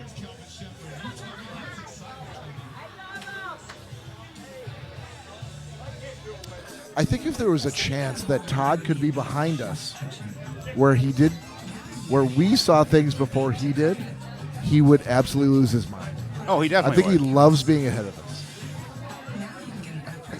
I was going to say something really stupid there. I will not. I think he loves being ahead of us. I think he loves being in the know while we're not in the know. We're still waiting to see, even though we live in the city that the game's currently being played. Right. Or near the city, I should say.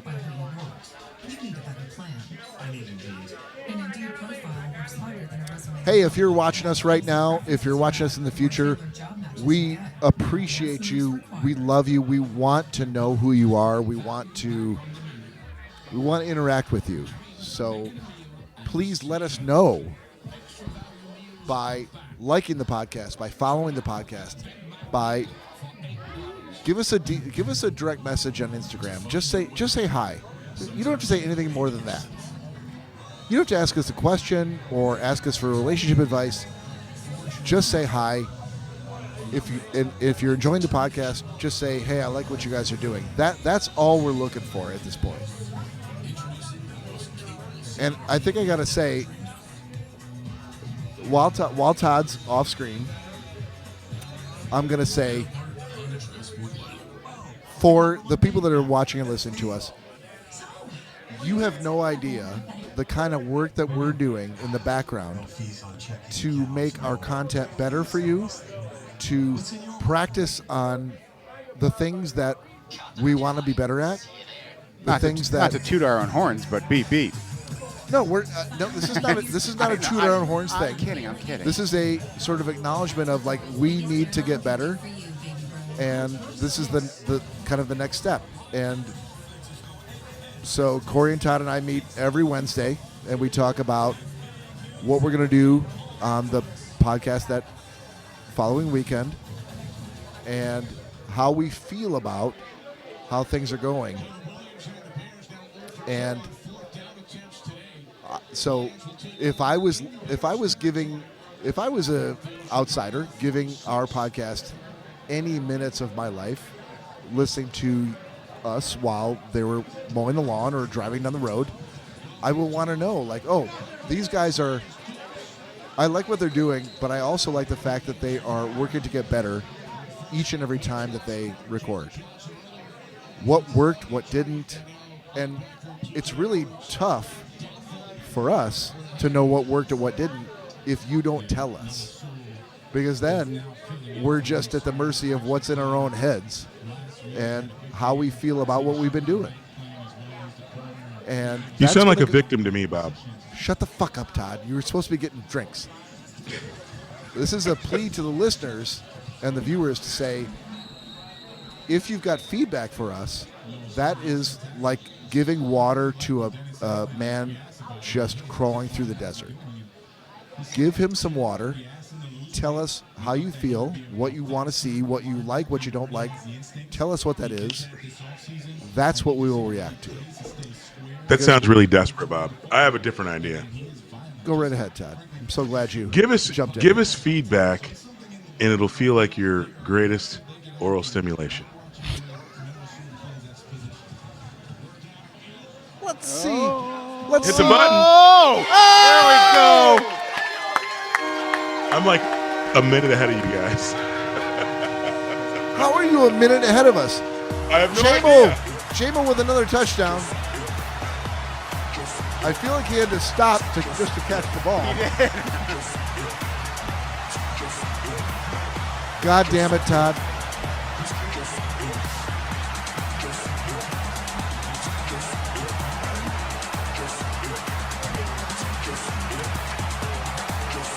Well, look, this is the start, hopefully, of the year that they hope that Jamo would have.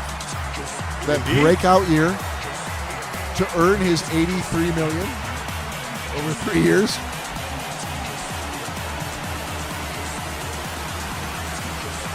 So, 6:22 left in the third quarter.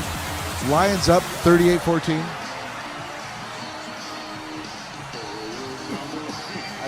I feel comfortable in saying right now that it ain't even close.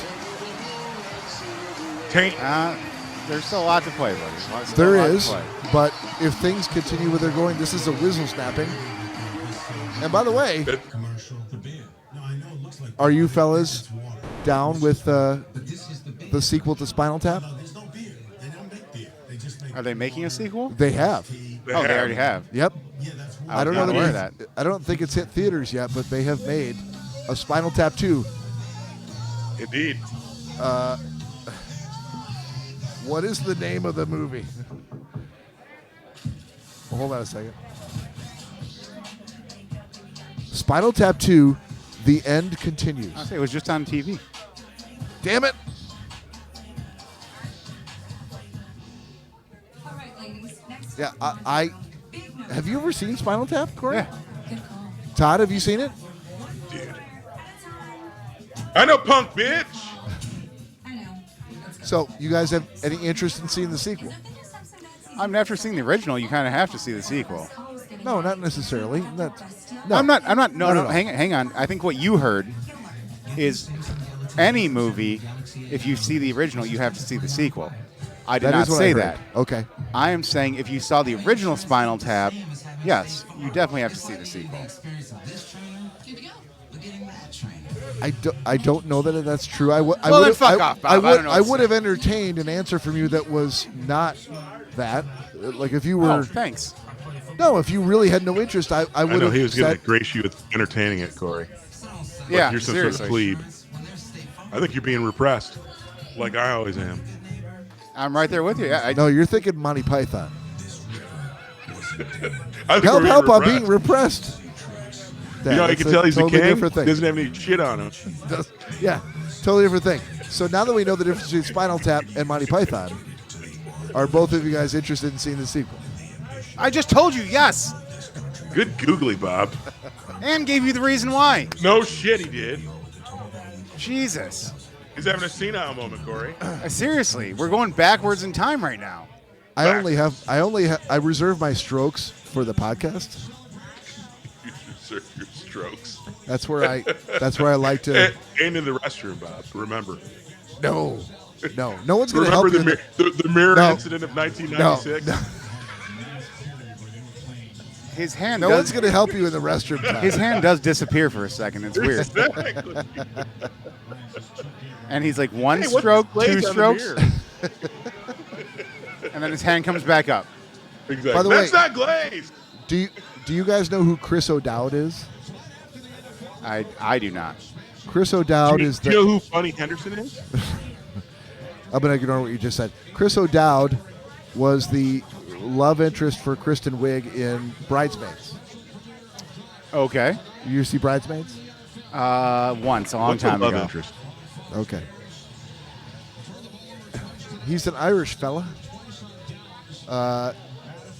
If you're looking for a movie that I will not assign to either of you, you should be happy for that. On on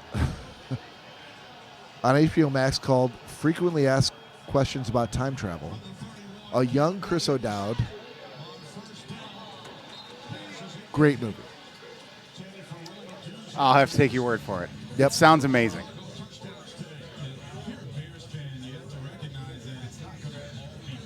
But what do I know? You're for your age, you're not only good looking for your age, but you're a wise fella.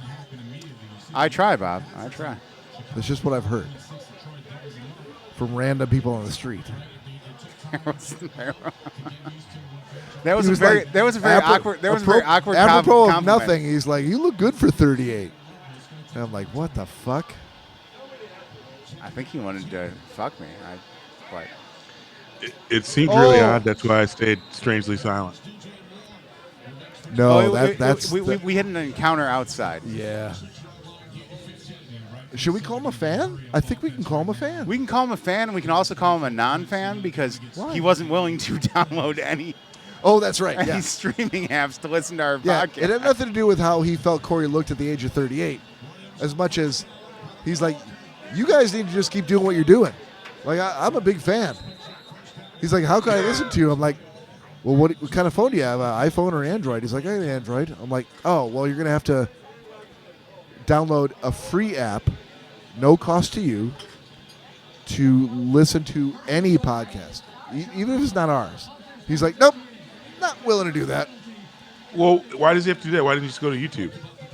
Because he also didn't want to download YouTube Yeah, on he his didn't phone. have YouTube either. He didn't have to download it. He just go to the site. He's not willing to do that. He's like, he said he makes he wanted text and calls from his phone. some sort of one press access, like as if we had our own app. Why didn't you guys take his phone and set him up? He gave me his phone, and then he took it immediately back from me. He's like, "Nope, not willing to do that." I don't know what else I could have You guys done. are shitty salesmen. Well, thank God you're going to be here on the 22nd, Todd, because Hopefully he'll be here and you can talk to him. yeah. There we go. Woo!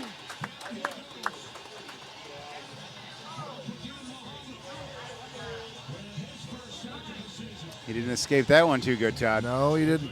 No, I was watching the. You guys caught me. I was watching the Bungles and the Jaguars.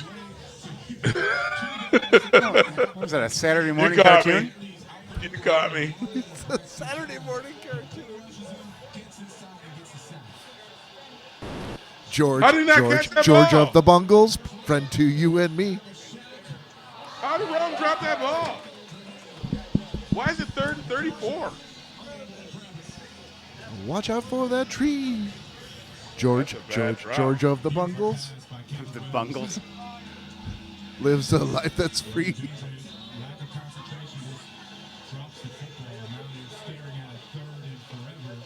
Third and Third and 34.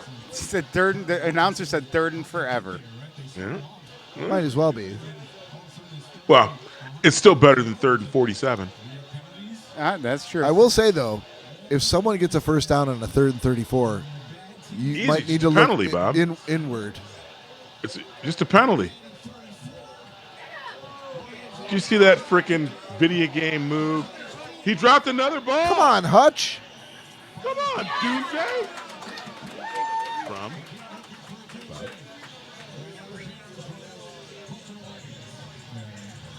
I feel like this game's getting out of hand for the Bears in the way that it got out of hand for us when we played the Packers last week. Exactly.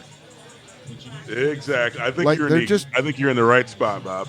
They're just making dumb mistakes. He's got to catch that ball just for field position. Yeah, but it's got to be a good throw. Although I will say, That he's throw's a the only great. place you can put it for him to catch it. Yeah, he's a great receiver, and if it touches both of your hands, this is the part of me, Todd, that sounds like a dick because I've never been a wide receiver. If it touches both of your hands and you didn't catch the ball, it's your fault. Especially, well, at this level for the most part, and again, it depends. If it touches both your hands and it's freaking a nano inch off the ground, I'll give a little bit of deference there. But ultimately, those high balls aren't high balls because the quarterback sucks. It's because they're trying to put it in the hands of their best players who can make plays. And sometimes that means in really weird spots. And the fact that they find those spots, and at that point, like you said, you got two hands on it, that's just a drop. Just a drop. Right.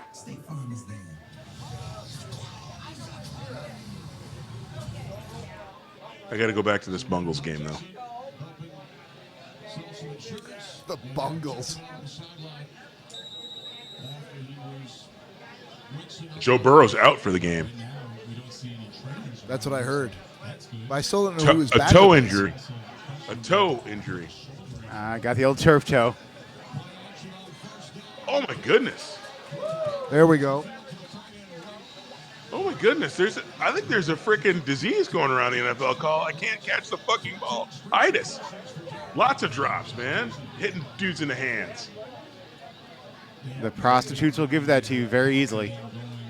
The yips. Oh, my goodness.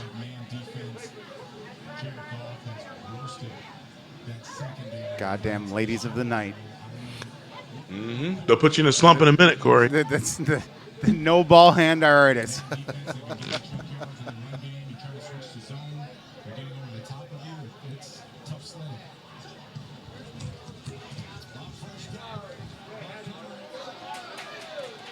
And the good news is I can turn the game on and I'll still be ahead of you, knuckleheads. I'm telling you, Well, it was that damn Xfinity guy that came in here and slowed everything down. At 2 o'clock to fix one television. Which out of 9 TVs. Actually, you know what he did? He probably paused it for a second. Probably. And if you fast forward, it'll be back. Well, unfortunately, there's so many TVs here that would take a lot of work. Yeah, it was one of 9 TVs that would not restart But- from whatever patch they just downloaded. But I will say, it was impressive that at 3 o'clock on a Sunday afternoon, Xfinity came out and fixed Jason's TV. Mm-hmm. No, what was impressive is they came out and fixed it at all because this TV broke down yesterday and nobody called Xfinity. Or sorry, Comcast. Knowing It's Xfinity that, now. No, they're Comcast. No, did you not Yes, see the truck and. outside? It was an Xfinity truck. Yes, Well, and. apparently It's when both. when you're calling for help, you're still calling Comcast.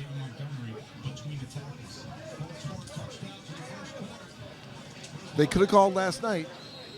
Didn't. Nope. So today at 11 a.m. for a 1 o'clock game, they're like, hey, could you come out and fix the TV?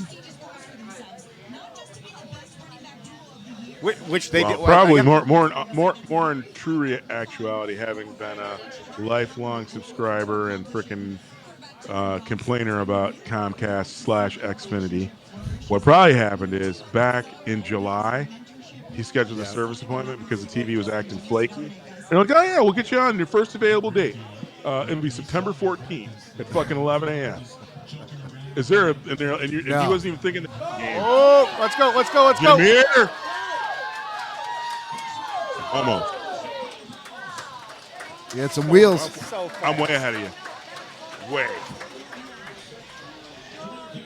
And it's killing me. All right, well, you got to start holding that back. did. This is going to be a. I hope back, Bob?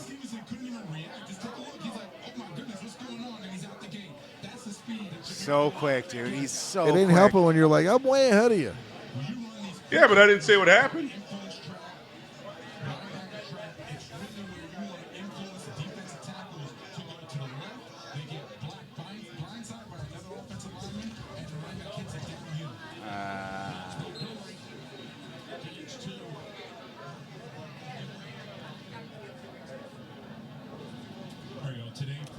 Love it. Not bad.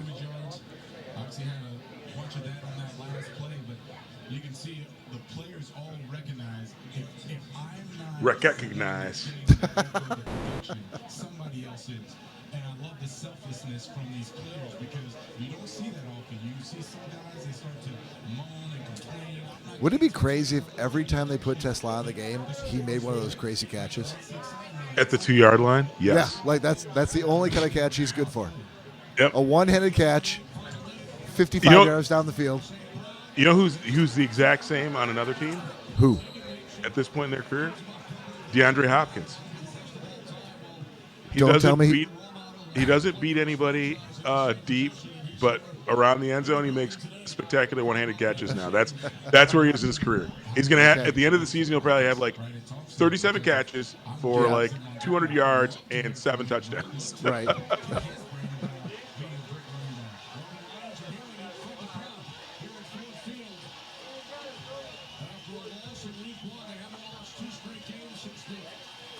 It's got to be tough coming into Detroit and playing against these Lions. Yeah, dude, it's tough coming into any city and playing the other team. But yeah, the Lions they're not they haven't been a joke for a long time. And even when they were a joke, they haven't been a joke for I a feel long like it's time. only been like 3 years since they've been a joke. What year was it that they went? No, it isn't. I said, what's a long time? What's a long time? Like 10 years. Hang on. I will say, going back to talking about the rabbit hole stuff and all that, I did get into a Barry Sanders rabbit hole the other day. Oh, those are so easy to get into. And watching some of his highlights. Yeah. And I'm like... And you end up watching the same highlights over and over again. Yeah, but there were some new ones that were coming up that I'm like... Again, I was pretty young when Sanders was playing. And... but, dude, watching the highlights, holy shit, he was a hell of a running back. What? Hell of a... He is arguably the second best running back ever. His issue was with your characterization of him as only a hell of a running back. That was not complimentary enough. Apparently not. Apparently I had to do better than hell of a. Well, okay. So let me ask you this question, then, Cory. That's why I said fuck of a. Christian McCaffrey, hell of a running back. Not as good as Sanders. Come on. So what's underneath? So, again, so Cory, you're even diminishing your own football play when you say that when you Christian McCaffrey. At the end of the day, not for nothing, he will go down as being probably the 5th best running back in history, and you fucking him him. I gave you an easy one from the start, and you fucking already got an F. I did not him ha. I said he's not as good as Sanders. No, if I would have said him, like, I said, let me think. Let me him ha. That would be a him ha. Is Christian McCaffrey a hell of a running back? Yes or no? He's all right. Hey, what's up, So brother? I'm going to stop asking questions of Cory because he's obviously not a serious man. I'm always serious, Todd. Oh, look at that. Anyway, I think, probably- like I said, I think Barry's arguably the 2nd best running back of all time. I agree with Barry's dad as to who the best was, but Who did Barry's dad say the best was? Jim Brown. Just look at the tape. Look YouTube what he did in his era, and again, I think he was. You know how like generationally. Sorry. St. Brown with a touchdown.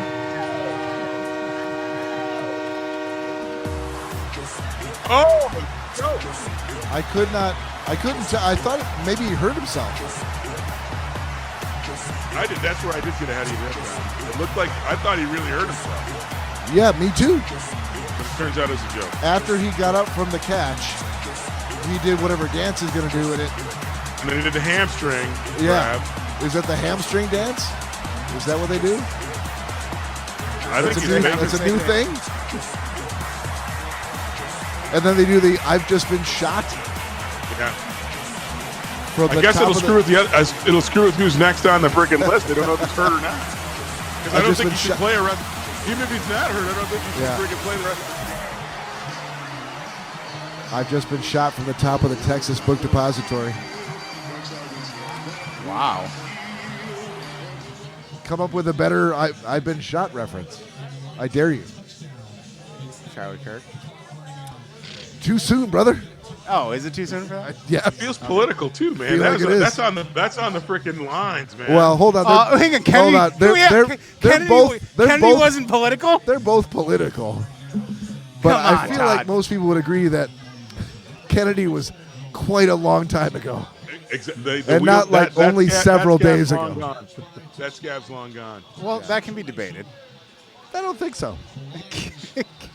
To certain people, No, it can. I don't think so. Time travelers, maybe? Yeah. People have been in comas for decades? As I told you, Bob, I'm a scientist. Yeah. That's been my problem with you for a long time, Corey. That I'm a scientist? That you claim to be a scientist. I've got all the fake documentation to prove it. I hope that there are lions on the sidelines that are begging. They're like, you put this line. We need someone to snag a one-handed catch and a 55-yard throw. Someone in his corner. Just to go like, dude, I feel like you don't have enough one-handed catches in this game.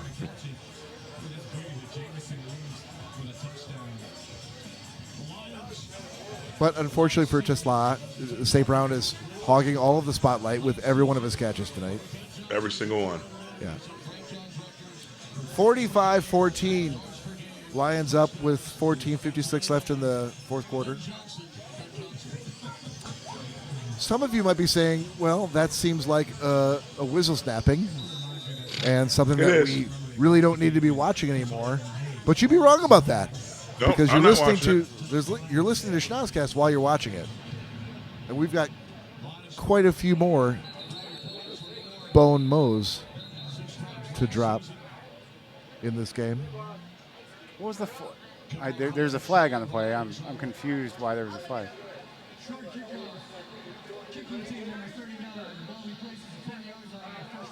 Short kickoff. Oh, I do need to mention this. That Andy Bigelow from the Nonsense Zone texted me at 1:02 p.m. today, so 2 minutes after the game started, because he saw that we were going live from the Lions versus Bears game. And if you did not know, Andy Bigelow is a big Bears fan. He's Deuce's cousin too. He said, I actually like the Lions, but not today, my friend. And I'm like, okay, I get it, buddy. And I just got a text in the last 3 minutes from him saying, at least it's a close game. Yep, very close. Thank you, Andy. Andy, I'm so sorry. You know we love you. And this is not personal. Well, it's kind of personal. This is not personal. It just is. Yeah. We do need to have those guys back on the show. Oh, it was a great time with them. Yeah. And by the way, if you're listening to us now and you're not familiar with the Nonsense Zone podcast, please go check them out. They're on Apple Podcasts and Spotify, possibly even YouTube. And Grindr too. I heard. They were one of the founding members of Grindr.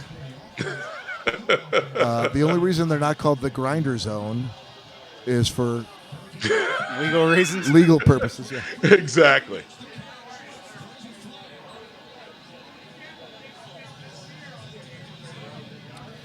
So at this point, Todd, if we go back in on offense and they turn the ball over, which I feel like they're going to do you put Goff out there or do you go with not Hendon Hooker. Who's the guy who Allen? Yeah, who I Kyle say Allen? it's time to rest dudes now. It's time to rest dudes now. I think so too. I think the rest of the game for the Lions should be a whole bunch of Tesla one-handed catches. I think you rest guys now. I think.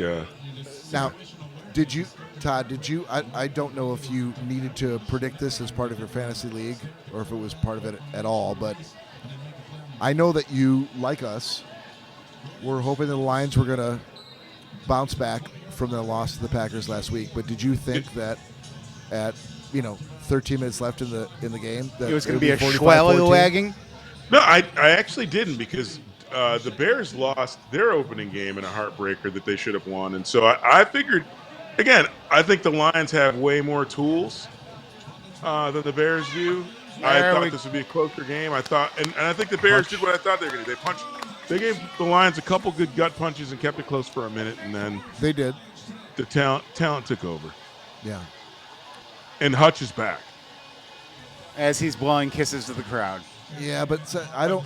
That's not a sack. That's not a sack in my mind. That's definitely a sack. It's the hurry. It's a pressure. That's a pressure. And again, even though Caleb did some amazing individual things, the fact. Yeah. Look at that. I mean, he's throwing another.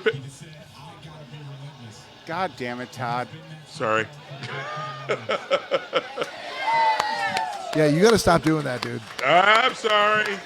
We were in sync. If you guys would fast forward, we'd be fine. We're at the mercy of the bar that we're 17 in. TVs. Yeah. You can't fast forward them all. Yes, you can. No, Jason. Well, the crazy part is every one of these TVs, I learned this today. Because it's not all the TVs, it's how many boxes. Every one of these TVs is on a different box. Yes, they're on separate boxes. You'd have to unplug every box. You don't have to unplug them all. Plug it back in. Fast forward. Yeah, That's 17 TVs. No. Yeah, no. you click 17 times and you're all set. Are you serious? See, I didn't tell you that, asshole. We were too busy talking about other shit. I know. Well played, Todd. Anyway, no, I think the Bears, they came out at the beginning hard, and then talent over the bulk of talent is weighing in. And again, a couple of key drops that I think this game was a little bit closer than the score is going to end the game. You dumb bitch. I mean, for a while it was, yeah, but 45-14 ain't a close game. That's a drop as well. Yes, of course. Again, if it touches both of your hands. No, that was a pretty bad throw, too. It wasn't. It was low, but again, it was at his feet. I say again, you throw the. If it touches both of your hands, I don't care where you should catch that fucking ball. Hold on. Here's the thing about sandlot football and the difference between this game. Yeah. You throw the ball to spot so that if the bad happens, these guys in sandlot and in high school, you're just throwing the ball and hoping to do catches. In this game, because of the skills, you're often throwing it to a spot where only if it's going to be caught, only your guy can, and if it gets dropped, it's not going to get tipped up in the air. So the passes that don't necessarily look perfect are not on the quarterback like that one. That is put in a spot where the receiver doesn't get hurt, and B, he should catch that ball. Yeah, just kind of again making freaking all the football players around aware that wasn't a bad throw.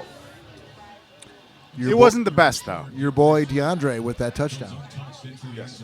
No, I'm with you, Todd. Again, I have no experience as a wide receiver, but I have maintained for many years that if you're at that level and the ball fucking touches not a one-handed catch, both of your hands, and you don't catch it, that's on you.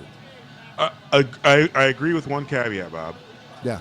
When the defender gets his hands between those or somehow slaps or does another thing to get you to drop it, that dude is also a professional who's paid to dislodge balls. You could argue that. With that caveat, 100%. If the ball touches both your hands unimpeded and it's less than and it's not a nanometer off the ground, and you get kind of crushed because of a review, I agree. Yeah. You should catch the ball, period. But if the I defender love- is right there, that guy is also a professional athlete who's paid to make sure that you don't catch the ball. And sometimes you just can't do shit about it. I love that Controlling the you ball. didn't use the word sea hair in any of what you just said. No. I'm trying not to get canceled this early in. Yeah, And hang on. especially with all the ching chong bing bong shit. I know. It's You're the one that it's keeps- cra- Thank you, Bob, it's for crazy. keeping repeating it. Yeah, crazy that you can't- thank you, Todd. I was going to say, he's the one that keeps on repeating it now. I was Exactly. trying to do it during just an improv session, but Bob has said it at least 4 times now. Exactly. It's It's not got to be even at least 5. not even hasn't in been- context. Hasn't been lost on me, Cory. Right. I'm glad you can see that as well. So, I do. Clearly. like I said, mine was for comedic purposes. You're I think racist, but Bob is definitely racist too. I think Bob just likes saying it now. He's like, oh, any chance I can throw the old Yep, exactly. CHBO. I knew where you were before you You got call it the CHBO? Is Yeah. that what you're doing? At least I don't have a nickname for the shit that I said. Well, someone's got to come up with a nickname for it. You know, the bad part about this, Cory, is that I'm really shooting myself in the foot because I'm supposed to be trying to convince Cory that improv is a great thing to do. Yeah, and then And when I I'm improv, Yeah, you we guys need are to do it "Whoa, more." you can't do that. So where's my incentive to continue on this improv? But I didn't know that the line in the sand was going to be like, here you go, bitch. I'm going to do the CHBO. Oh, here you go, biatch. Tell me I'm wrong about how this improv thing works. Tell me I'm wrong. I found it hilarious, but I'm a white guy. Well, thankfully, I have a lot of Asian descent in my family. Oh my goodness! Get back on the porch. About the Asian descent? Yes. What? No, I think there was Okay. an Asian somewhere in there. All right. Well, It might have been a housekeeper, but Oh, there my was some. goodness. We was considered it Schwarzenegger scenario? we was it? consider her part of the family. All right, 11:45 left in the fourth quarter. 45-21 Lions. Bears are kicking off. Another instance, Cory, where I could not stop doing what I was doing before. Hey, like I said, I don't mind it. I think because again, people should be paying attention to our show, not the game. That's And an just- interesting she said. perspective. And I know so many people are doing that, but just in case, you never know. Yeah, you never know.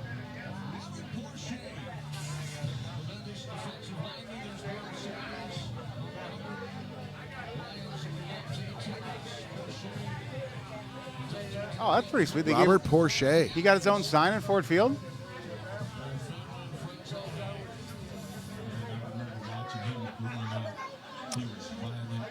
How many years, Todd, do you know the answer to this? How many years did Barry Sanders go without really acknowledging that he ever played for the Lions? I don't Like, understand. total silence. Like, he retired, right? Quit the game, and then I feel like there were a number of years that he just was out of the public eye completely.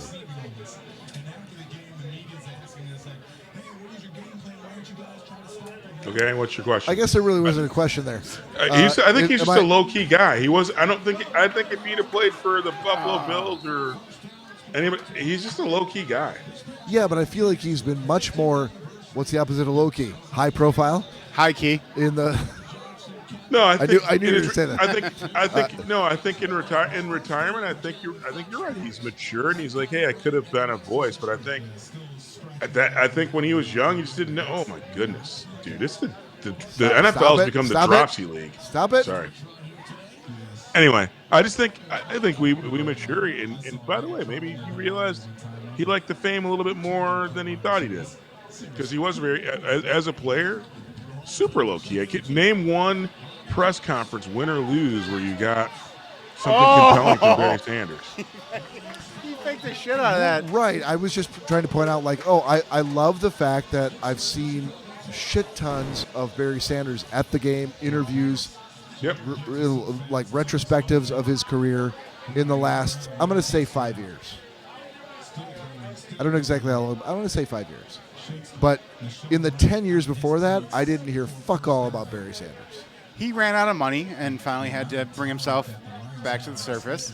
I don't know about running out of money, but I'm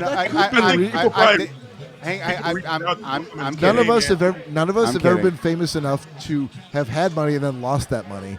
So we can't say. All I know is I didn't. I was it. kidding. I think it's more a thing, Bob, where again he was very low profile when he played, and over time people kept going, dude, people would love to hear you. People love you here. I know. You should come out more. It's just probably somebody in his ear saying, hey, it'd be good. The Lions are doing well now. They would love to see your support. And shit, who knows? The Lions ownership might have said, we know you're not broke, but we're going to give you some money or spiff your family if you frickin' become more of a talking head for us. I mean, at the end of the day, it's about business, but I think he was a low-key guy, and now he's just succumbed in his. I think, again, we all get older, and maybe he's just not as self-conscious about what he might say. And now it doesn't really matter, right? Whatever he says is purely opinion. Before, when he played, how many times have you been mad at a player talking out of school? I mean, I think it's kind of perfect that Barry now is becoming kind of after the fact his greatness is solidified, that now he's more visible. And I think too there's a certain period of time that it takes like you have to go through a couple generations to be able to bring back people like that and make sure you're kind of. Well, he didn't have to wait that long, I don't think. But I think I think it's just a maturity. I think it might be him more personally because he was a low key guy. Yeah, no. I'm not saying that was his choice by any means, or the Detroit Lions choice. But it just after a certain amount of time passes, and there's that point where certain players might kind of be forgot about that are some of the greatest players that you've ever had on your team. Then that's when you start, you want to bring them back to let the team know and kind of build the team up again, which I think bringing Sanders back and bringing him into that spotlight is really kind of boosting the Lions as well to be look at what we had at some point. And I think if the Lions were shitty, he still might be in the shadow. No, I definitely agree with that. I more than agree with that. Because I was looking and we got a Lions touchdown. Based on what Bob said, I was looking, and the Lions have been. Hold on, Todd. In my cans, you're getting drowned out by the touchdown noise, and I want to hear what you have to say. Yeah, this is a good conversation.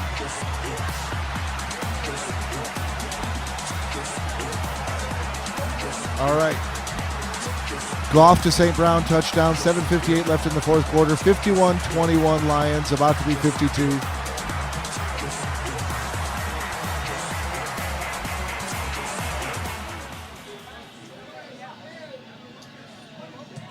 Yep. All right. Sorry, Todd. Didn't mean to cut you off. No worries.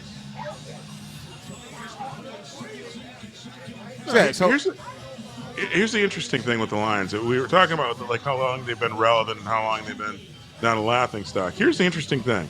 Last year, Lions went 15-2. Yes. Before that, they were 12-5. Right. Not a laughing stock. Year before that, and it's what I kind of guessed for 3 years was my they've been good for at least 3 years. They were 9-8, second in the NFC in 2022. Here's the interesting thing. They were shitty in 2021. They were 3-13. In 2020, they were 5-11. In 2019, they were 3-6. 3-12, I'm sorry, and then they were 6-10. But prior to that, they were 9-7, 9-7, 7-9, 11-5, 7-9, 11, 4-12, Middle of the pack. 10-6. Yeah. You know what I'm saying? Their laughingstock days are they were a laughingstock a couple years in a row, a couple of years. I think the term laughingstock is it's a sliding scale, especially when you consider the fact that the team had gone for so long without winning a playoff game. Without winning a playoff game, entering the playoffs, and they had this monkey on their back that they could not get off, and so a 9-7 season for the Lions doesn't ring the same way as it does for a team that maybe made the playoff 6 or 7 years earlier, right? The fan base was hungry for any kind of a sign of life that this was going to be a playoff contender and potentially a Super Bowl contender, which we really haven't been until we got to the last 3 years. So I agree with what you're saying. It feels like it didn't hit the same way because it was the Lions. And what was the year that they went 0 and whatever? Not completely winless for the season, but they started off. They're 3-13 in 2021. 2021, right? So it's only been 4 years since they were at that point, because they were the Lions, and not like the Chiefs going 3-13. Who was the quarterback of that 3-13 team? Was it Goff? Or if it wasn't Goff, it was Stafford. It had to been Stafford. Where was Jameson Winston in 2021? Jameis Winston? I have no idea. He's in college. Where was Amon-Ra St. Brown? No, college. I feel like there's a larger point you're trying to get to here. Yeah, it's just the team. The team is different, and they really, like I said, they were a laughing stock. If you get legitimately from 2018 to 2021, where they were 6-10, 3-12, 5-11, 3-13. In my head, I feel like the laughing stock label ended after they went 3-13. They started to take a long, hard look at who they were going to be, how the owners felt about the team, who they wanted for a head coach, the kind of head coach they wanted, the kind of team they wanted to be, and started to build that from the ground up from that point. Even though I know that there were a lot of guys that are here now that were on that 3-13 team. I could be wrong. Yeah. No. But like I said, I think it's all everybody's got their own perspective, right? I think the Lions have just been futile because I think the reason that my personal disgust with the Lions and being a Lions hater has not been that they've been a laughingstock. It's because they've amassed as much talent as anybody, and maybe even more in many ways. And some of it was their fault, some of it was other people's fault, the players' faults, but the ownership has actually paid players, because Barry didn't retire because he didn't get paid, and Herman Moore didn't quit because he didn't get paid, and all those guys before them, and so on. It's just an interesting thing. I think the line, it's just people have always expected more of the team, and there's a lot of teams that aren't laughing stocks who haven't won shit as far as Super Bowls. I mean, I think the Baltimore Ravens are one of the best teams ever, and they do have a Super Bowl, but a Super Bowl. Yeah. I mean, that's a really good point. And I don't think that I think that Detroit has just been so hungry for, and I would count you in those fans. Detroit's been so hungry for, give me a sign that we've got support from ownership and upper management to build the kind of team that we can, base a franchise on. Which between Calvin Johnson, Barry Sanders, any of those star players that we have, and I think maybe this is the point you just made. Megatron. Yeah, they were on a team, but that team was never built to be any kind of a contender. It was built to be a contender. It was not a sum of its parts. It was.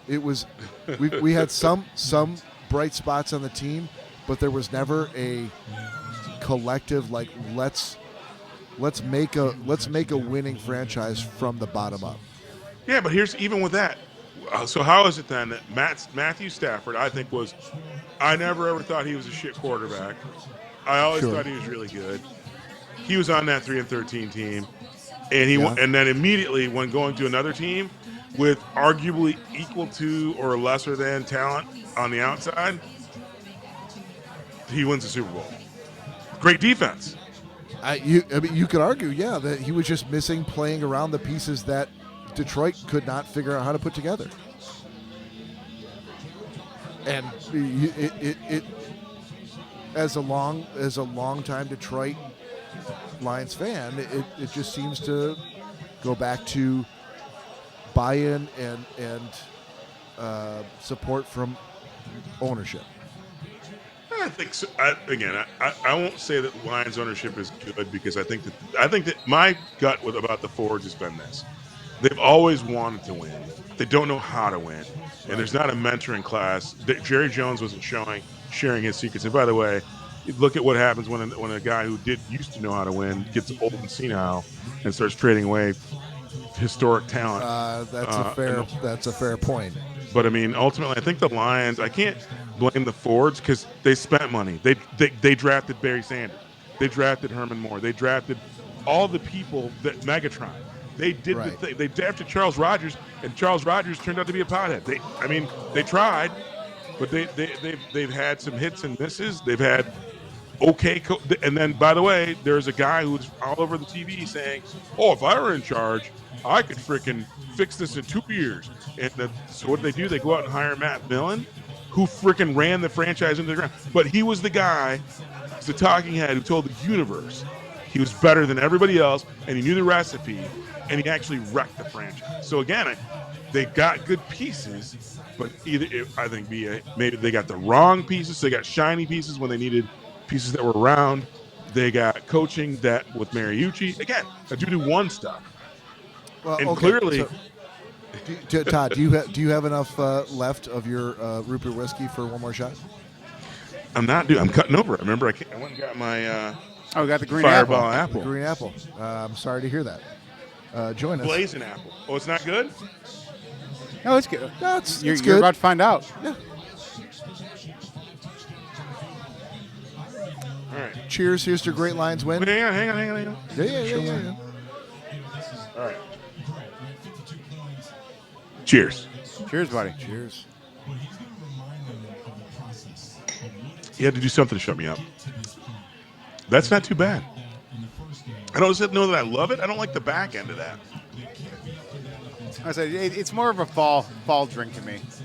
I can stomach that more than regular Fireball though. Yeah, but it's still Fireball. Yeah. I told Cory that's the problem. That's it. You're it right. doesn't change the fact that it's still Fireball. That cheap end. Yeah. Yeah, that's been my thing. Like, listen, I drink, like I told Cory, was it a week ago? I drink Fireball. It doesn't mean I like Fireball. Yeah. But to tack on to what you were saying, Todd, I guess I would ask the question then, at what point did you feel that we turned the corner to where we are right now? Honestly, I think, and not that they didn't do it before, I would, and this is the homer in me. When they drafted Aiden Hutchinson, right, and they said this guy is a game changer for our defense, and they started with the defensive side of the ball, because at the end of the day, as much as the receivers that we've had are amazing and Hall of Famers and our running backs, defense wins championships, and the fact that they recognized, I didn't even recognize, as much as I loved Aiden at U of M,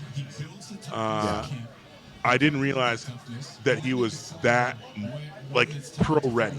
Like, my fear was he was going to come to the Lions and be an also-ran. Yeah. No, the fact that they recognized how good he was and he's as advertised, that's the corner turn. Yeah. You think so? Okay. Because for me, I think I was... For anybody that you could talk to, Todd, I'm probably the one exception, because I'm the only one of them can say that my kids went to school with him, and he played at a high school down the street from me before he went to Michigan. And I did watch him at Michigan. I guess I just have those blinders on where, for me, I thought that bringing Dan Campbell in was the thing that started to turn things around, or at least set things on a different footing. I think that's 100% something to do. I think, like, don't get me wrong. I think Dan Campbell is a great coach. I don't think Dan Campbell wins you a Super Bowl at all. That's fair. We've had this discussion before, I completely understand why you think that way, and maybe you're going to be proven right. But we'll see. I hope I'm wrong. That's just from a 3-13 team to a 12-5, or then a 15-2 team.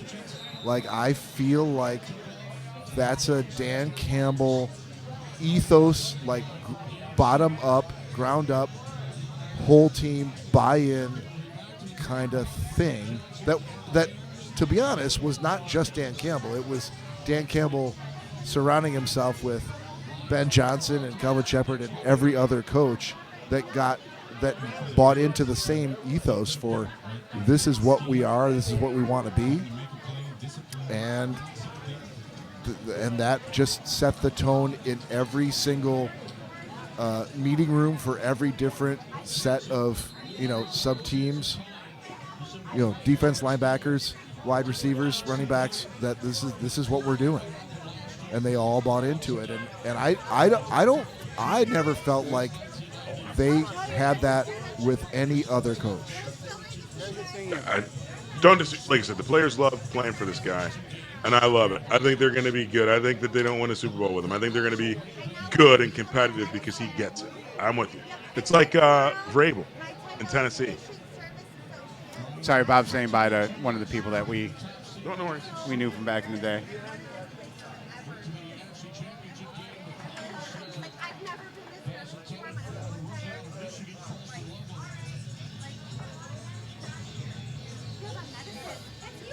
I think you guys made some good points, though. That was quite the conversation. I would not. I wouldn't. Well, how should I say? I agree with both of you basically, because there was a lot of good points there, and you guys both have opinions that are very strong. So. Yeah, no, like I said, I mean, ultimately, I hope the Lions win. I think that we're about right. That Dan Campbell has absolutely changed the dynamic in Detroit, and I think that they are on the right trajectory. And we'll see if. I mean, we both wanted to win. I like to think that maybe you will be proven wrong on your Dan Campbell opinion, which again, not saying you're wrong in it, but I hope they can prove you wrong. I'm with you. I'll take that. I'm happy to eat a little crow on if the Lions win a Super Bowl with them. But again, like you said, the trajectory they're on, if it's not, if it isn't Dan Campbell, then they need to find that person that's going to take them to that next level. And I want to cut you off. I'm watching the last 33 seconds of this Cowboys-Giants game, and Brian Dable is a man. He is a man hunk. A hunk of mystery man meat. Don't get too excited over there, Todd. Don't sleep on Brian Dable. Hunk. Don't sleep on him, Dan Campbell. Sexy NFL coach. What? Oh! And Brian Dable and Russell Wilson just threw a touchdown pass. Listen, that is not the game that we were broadcasting from, Todd Dillon. God damn it! Oh my goodness! I'm lobbying to mute Todd Dillon right now. Hear me now or forgive me later. This Brian Dable and the New York Giants are for real. They just put a stake through the heart of them Dallas Cowboys. The Cowboys are 0-2. Brian Dable, man hunk, coach of the year. What was the movie? Take Me to Bed Now, Lose Me Forever? Top Gun? Meg Ryan? Or was it Dana Carvey as Arnold? I don't know. Hear me now, believe me later. Those are so close. I can't believe I'm confusing the two. Exactly. Well. Buy any large pizza at regular menu price. Get one large one-topping pizza for free. Schnozzcast audience, if you've enjoyed what you've heard from Todd Dillon tonight over the last 2.5 hours, Don't hate, appreciate. just imagine that turned up to 11 when he's sitting right here with Spinal us Tap, baby. on the end of the table with a camera on him, and he's got to come through. He's got to look us in the eye. Oh, you're talking about when he's here. Okay. Yeah. Yeah, on Monday for Monday Night Football. I thought we were talking on about the 22nd. Some weird porno that Just Todd was making. just imagine the majesty that is Todd Dillon sitting at the end of this table. I have a question for you guys. Yes, sir. This is going to be a stretch. Go ahead. What would be the possibility of us doing a double-double while I'm in town? Define a double-double. So there is a Sunday night football game, not the Lions, but a Sunday night football. And what if there is a venue that was willing to host us? My understanding is that you, Todd Dillon, are going to a Tigers game on Sunday. Yeah, I got a date with some chick that I guess is a sportscaster, but after that, that's at 4:30. No, you do not. You do not. Nice try. Nice try. Well, okay, so after you bone that Nope. Tigers, No. Tigers announcement. I'm a married man. No boning. Oh, sorry. Gentle caressing. Gentle petting. Yeah. Exactly. What is your plan after that? You want to do it? What time is the game that you're talking about? Dude, the same time every Sunday night game is 8 o'clock, 8:20. Okay. You're still good over I mean, we could double it up, guys. We could. I mean, we're getting our we could get our pregame on at the Sunday night football game potentially. We'll talk about this on Wednesday. And I have a venue. Well, just out of curiosity, before we even get to Wednesday, what's the venue you're thinking? Why don't we save that for the meeting? I don't want to get No. I want. Hold on. So you want to get together on Sunday night at 8 o'clock, and you want to do a podcast Yes. from some venue for Yes. the game. Who's playing that night at 8 o'clock?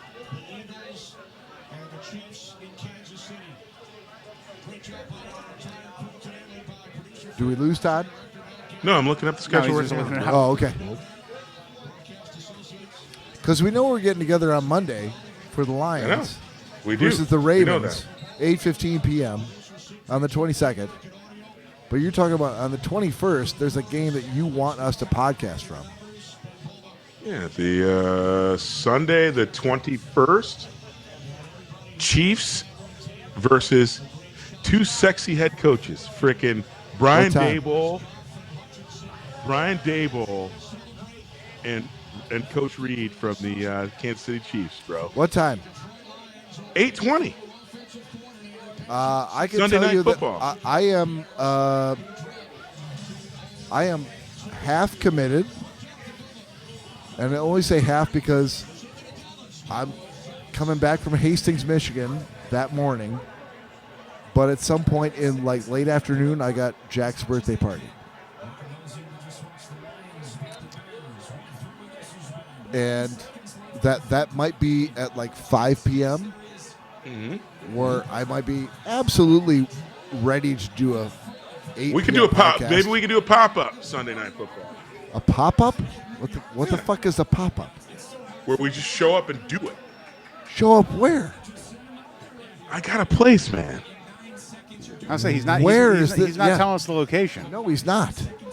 It's in Michigan. It's not in Seattle, bitches. It'll be someplace you can get to. Okay. Well, I would hope so. All right. This feels like this is a tenuous plan at best. Oh, dude. By the way, are you guys watching the Cowboys game? It just, Well, now it we are. just came on because the Lions did win. Yeah. They're going to Giants over Cowboys 37-34 with 5 seconds I left. may if Brandon Aubrey makes this field goal, I may Yeah. flip my script on kickers. You may. Holy shit, this is a 55-yard. 64-yard. Wow, he's at the 55-yard line. It Holy wasn't- shit! It wasn't as clean. He as made it. Guess what, Todd? A You can never. 64-yard fucking kick. Send him to bro. overtime. Yes, indeed. You can never say anything bad about kickers again. Hold on a minute. Yes, I can. Should we continue to podcast now until this game is over? Dude I see just that- kicked a I see 64-yard that- field goal. I see that sexy motherfucker Brian Dable on the sidelines. Danielle even just came over and goes, "That's Todd's sexy coach." Isn't it?" Yes, it is. Yes, it is. Dude just kicked a 64-yard fucking field goal. Yeah. Yes, he And did. made it by a lot. Oh, by a lot. It wasn't even close.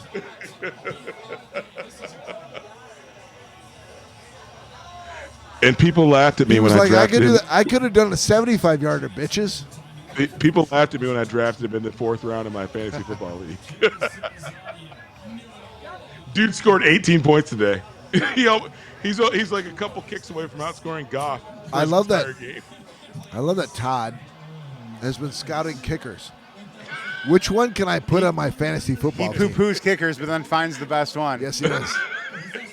Yeah. Let's Schnozzcast faithful. Let's not be As forgiving as deluded about how Todd feels about the kickers. I'm not a kicker fan, but that dude Yeah. kicks a ball. Think about the person that you know that hates NFL kickers the most, and then realize that Todd has already ground them into the dust with his hatred of kickers. Dude just freaking bopped a 60. Look at Dave. That's what I'm talking If there's a kicker, I'm That's going a to tell you. man's man. I'm going to say If this. you like a man's man, somebody who could actually split a log. You and shut not the pay fuck up, somebody to cut it. Dabo lover. I'm going to say this right now. If there's been an NFL team who's been playing to the point where somehow they get to the point where like a field goal is necessary to win the game, and they start to show dude on the sidelines warming up and get ready to kick his field goal, Todd will immediately get fucking sour patch. And it's like he doesn't even want to be there, and never. He's so mad that the team he invested time in is hinging a victory on this fucking kicker because he hates kickers so much. I don't hate them. They're just not very good at what they do. Yes, you hate them all so much. So much. They're just not very good at what they do, Bob. It's not a hate thing. All of them. All of them. Is it weird seeing yourself on TV? All right. We can't end this on a fucking Cowboys drive, right? Whatever you want to do. Yeah, I think we need to pull it to a close right now. Okay. All right. Todd Dillon, love you, brother. Love you.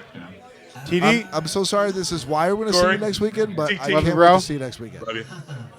Can't wait to see you next week. All right. For Schnozzcast, on behalf of Cory and Todd, this is Bob saying peace out. See you next time. Yep. Peace out. 5,000 G. Peace out.